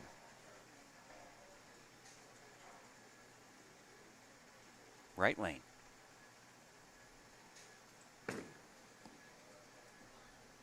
Oh, high flush. And there was a no-doubter on that. Give him the heater, Ricky, as they say. Might see some smoke coming from those pins. That ball steamrolled through the 1-3. Yeah, she's all business right now. She's setting herself, getting everything set up, and you can just tell she's checking the boxes. What a time to maybe bowl your best game Yeah. of the day. Title match, 3 in a row now. 7th frame. Mike, she's almost at a point where she can almost touch the tape at the finish line. Yep. 7th frame. 3 in a row. Looking to make it 4.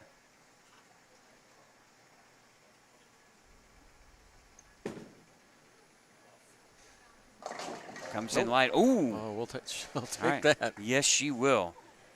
8 Just pin. looks like she lost it a little bit at the bottom, but I think she was in the right part of the lane, and that's something she got back, and that actually it may have left it 2-8, but that was something that it really looked like it had a chance to strike once it was coming in there. It's just a fraction of an Yeah. inch of being a 2-8 Yeah. 10, Oh, Mike. exactly. We've Yeah. seen a bunch of those Yeah. tonight.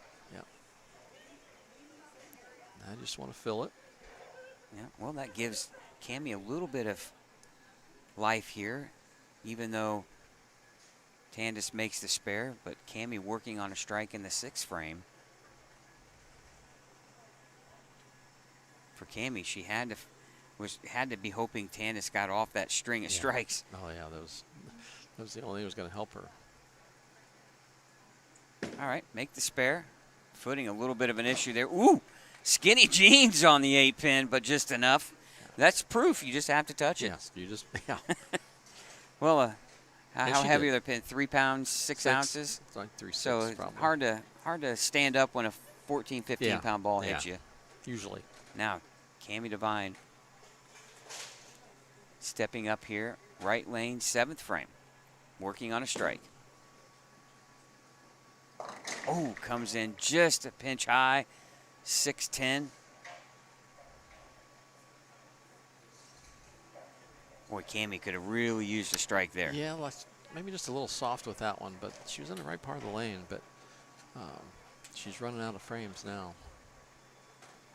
She's going to need to put together a string here at the end just to.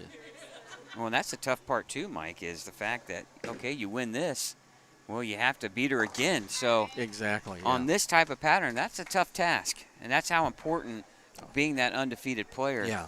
You just don't know, because one break can cost you a game, and you'd rather have that, like you said, that cushion or that mulligan.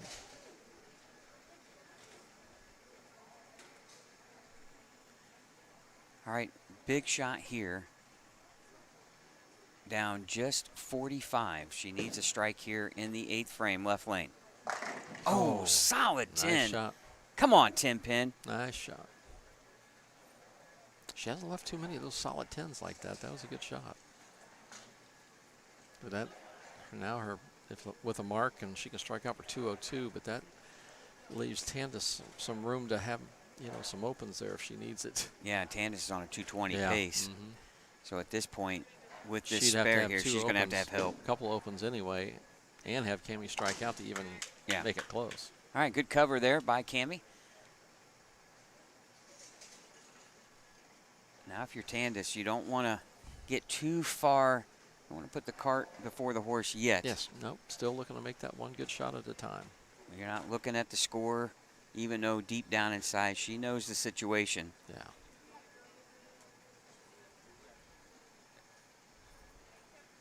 Just trying to remain as patient as possible in your mind.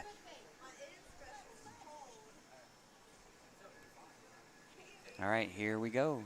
8th frame, right lane, spare working.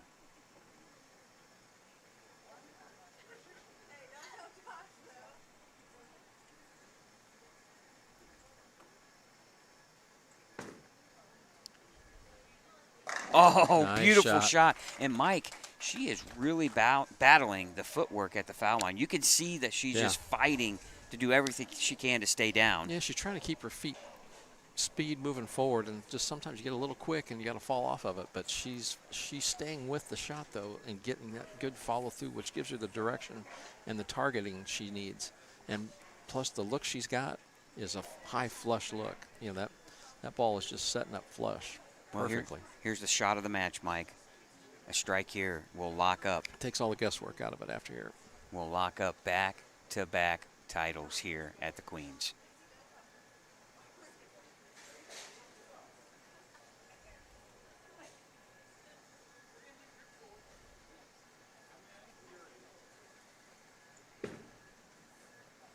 Does she have it? Does she have it? Yes, she does! That is going to lock up back-to-back Queens titles for Tandis O'Neal. The first time in 25 years we have a back-to-back title winner here at the Queens. Now she smiled, take some deep breaths. She can relax now. You talk about battling, and what a performance here by the young lady, Tandis O'Neal. What a game, Mike. She has bowled phenomenal here. But a big round of applause to Cammie Devine, too, as well. What a night she's had here at the Queens, coming up one match short of her own title, her first one. Two great performances. Cammie's just had a great night, making good shots when she needed them, and got herself in position to at least get to that title match. Tandis O'Neal has done nothing but been one motion all evening, and that was looking forward to the end and up. And she had that dedication. You could tell the look in her eyes was just focused the entire time. She did nothing but great shots all evening. Well, the trophy case got a little fuller, they might say, with Tandis O'Neal. She's going to have 2 tiaras and 2 titles here from the Indiana Queens. When we come back, we'll have the spoils, the check, and the trophy presentation. You're watching the Indiana Queens right here on Savage Bowling TV.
Congratulations to Tandis O'Neal on her back-to-back Queens Championship,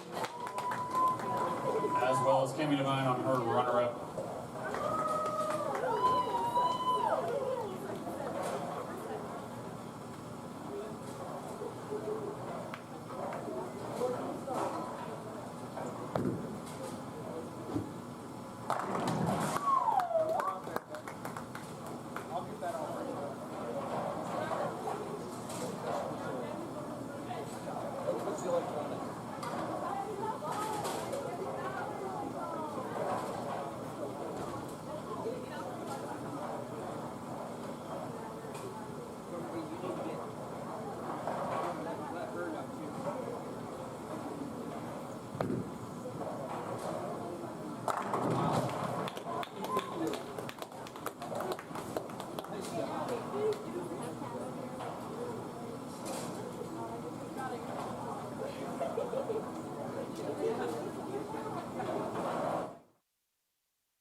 All right, welcome back here to Championship Lanes, where Tandis O'Neal wins back-to-back Indiana Queens. But now for some of the best parts of winning the title, our check and trophy presentation, and Tournament Director Austin Bragg with the check presentation. Congrats on going back-to-back. We'll see you next year. All right, and now other Tournament Director Zach Spencer with the tiara and the trophy. Yep, congratulations, back-to-back, first time since 2001. That's pretty neat, so keep it up. Thank you. Yep. You ran a great tournament. Thanks. You can set that on the floor if you want. Yep, and then do this. Yeah, we got to put that on. And now the trophy. Now she can hold that one again. And you know how they say you save the best for the last. You shoot your biggest game of the day in the title match, 258. What a run. You stayed undefeated. Can't ever, I don't think, tell a better story than what you just did today. No, honestly, I have no words. My goal today coming in here was just to have fun. I haven't really been bowling a whole lot since I graduated college, but I wanted to do it for myself again, and I came out here and did just that, and I had a lot of fun doing it. Well, we talked after qualifying in your B squad round, and you said for the first time in a while that you were a little bit nervous just trying to make the cut, and you were battling all day long some tough matches on a really tough lane condition. Yeah, Yeah, I mean, I honestly wasn't even going to bowl the B squad, so I'm really, really glad I did. Jerica pushed me to bowl it, so I'm glad I did. I just tried to reset the second squad and just take frame by frame, game by game, and take my deep breaths up on the approach, and I had to work with the conditions that I had, so that's what I did. Well, as Zach mentioned when he gave you the trophy, you're the first lady since 2000, 2001, Mandy Wilkins from Terre Haute, to win back-to-back Queens. Wow. It's the first time in my lifetime, too. I was born in '03, so I'm an '03 baby. Well, such an exciting day. You shoot your best game again for your second Queens title back-to-back years. Congratulations. Thank you so much. All right, once again, your champion, Tandis O'Neill. When we come back, we'll wrap things up here from Championship Lanes here at the Indiana Queens.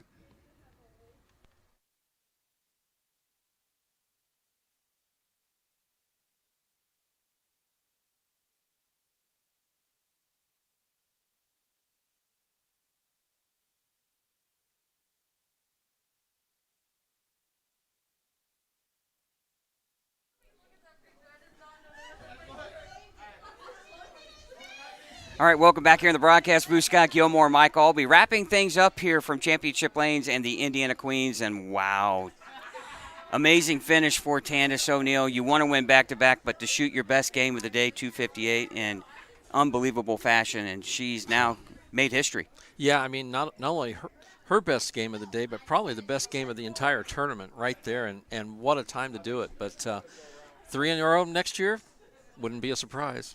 Well, she hasn't bowled much, and what happens when she bowls a lot, Yeah. Mike? Who knows what? Yeah. Maybe you're right. 3 in a row could be right there in her capabilities. But, again, kudos to Cammie Devine, kind of the underdog, the hometown hero, the fan favorite. She finds herself in that title match. She bowled a good game, but just ran up against a buzzsaw. Yeah, and all night, I mean, even if she started, had a couple of opens, she still came back with a string to get in the matches, set herself up to even have a shot at the title. So, no, what a great tournament for her.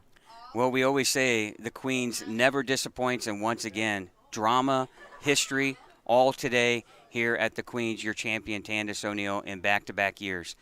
We hope you enjoyed today's broadcast. Want to thank our sponsors, the Brands of Brunswick, Mike Albee's Arrowhead Bowl, A1 Automotive, Tim Mack's Victory Lane Pro Shops, Pinheads Entertainment, and Championship Lanes to bring this broadcast possible to you here on Savage Bowling TV.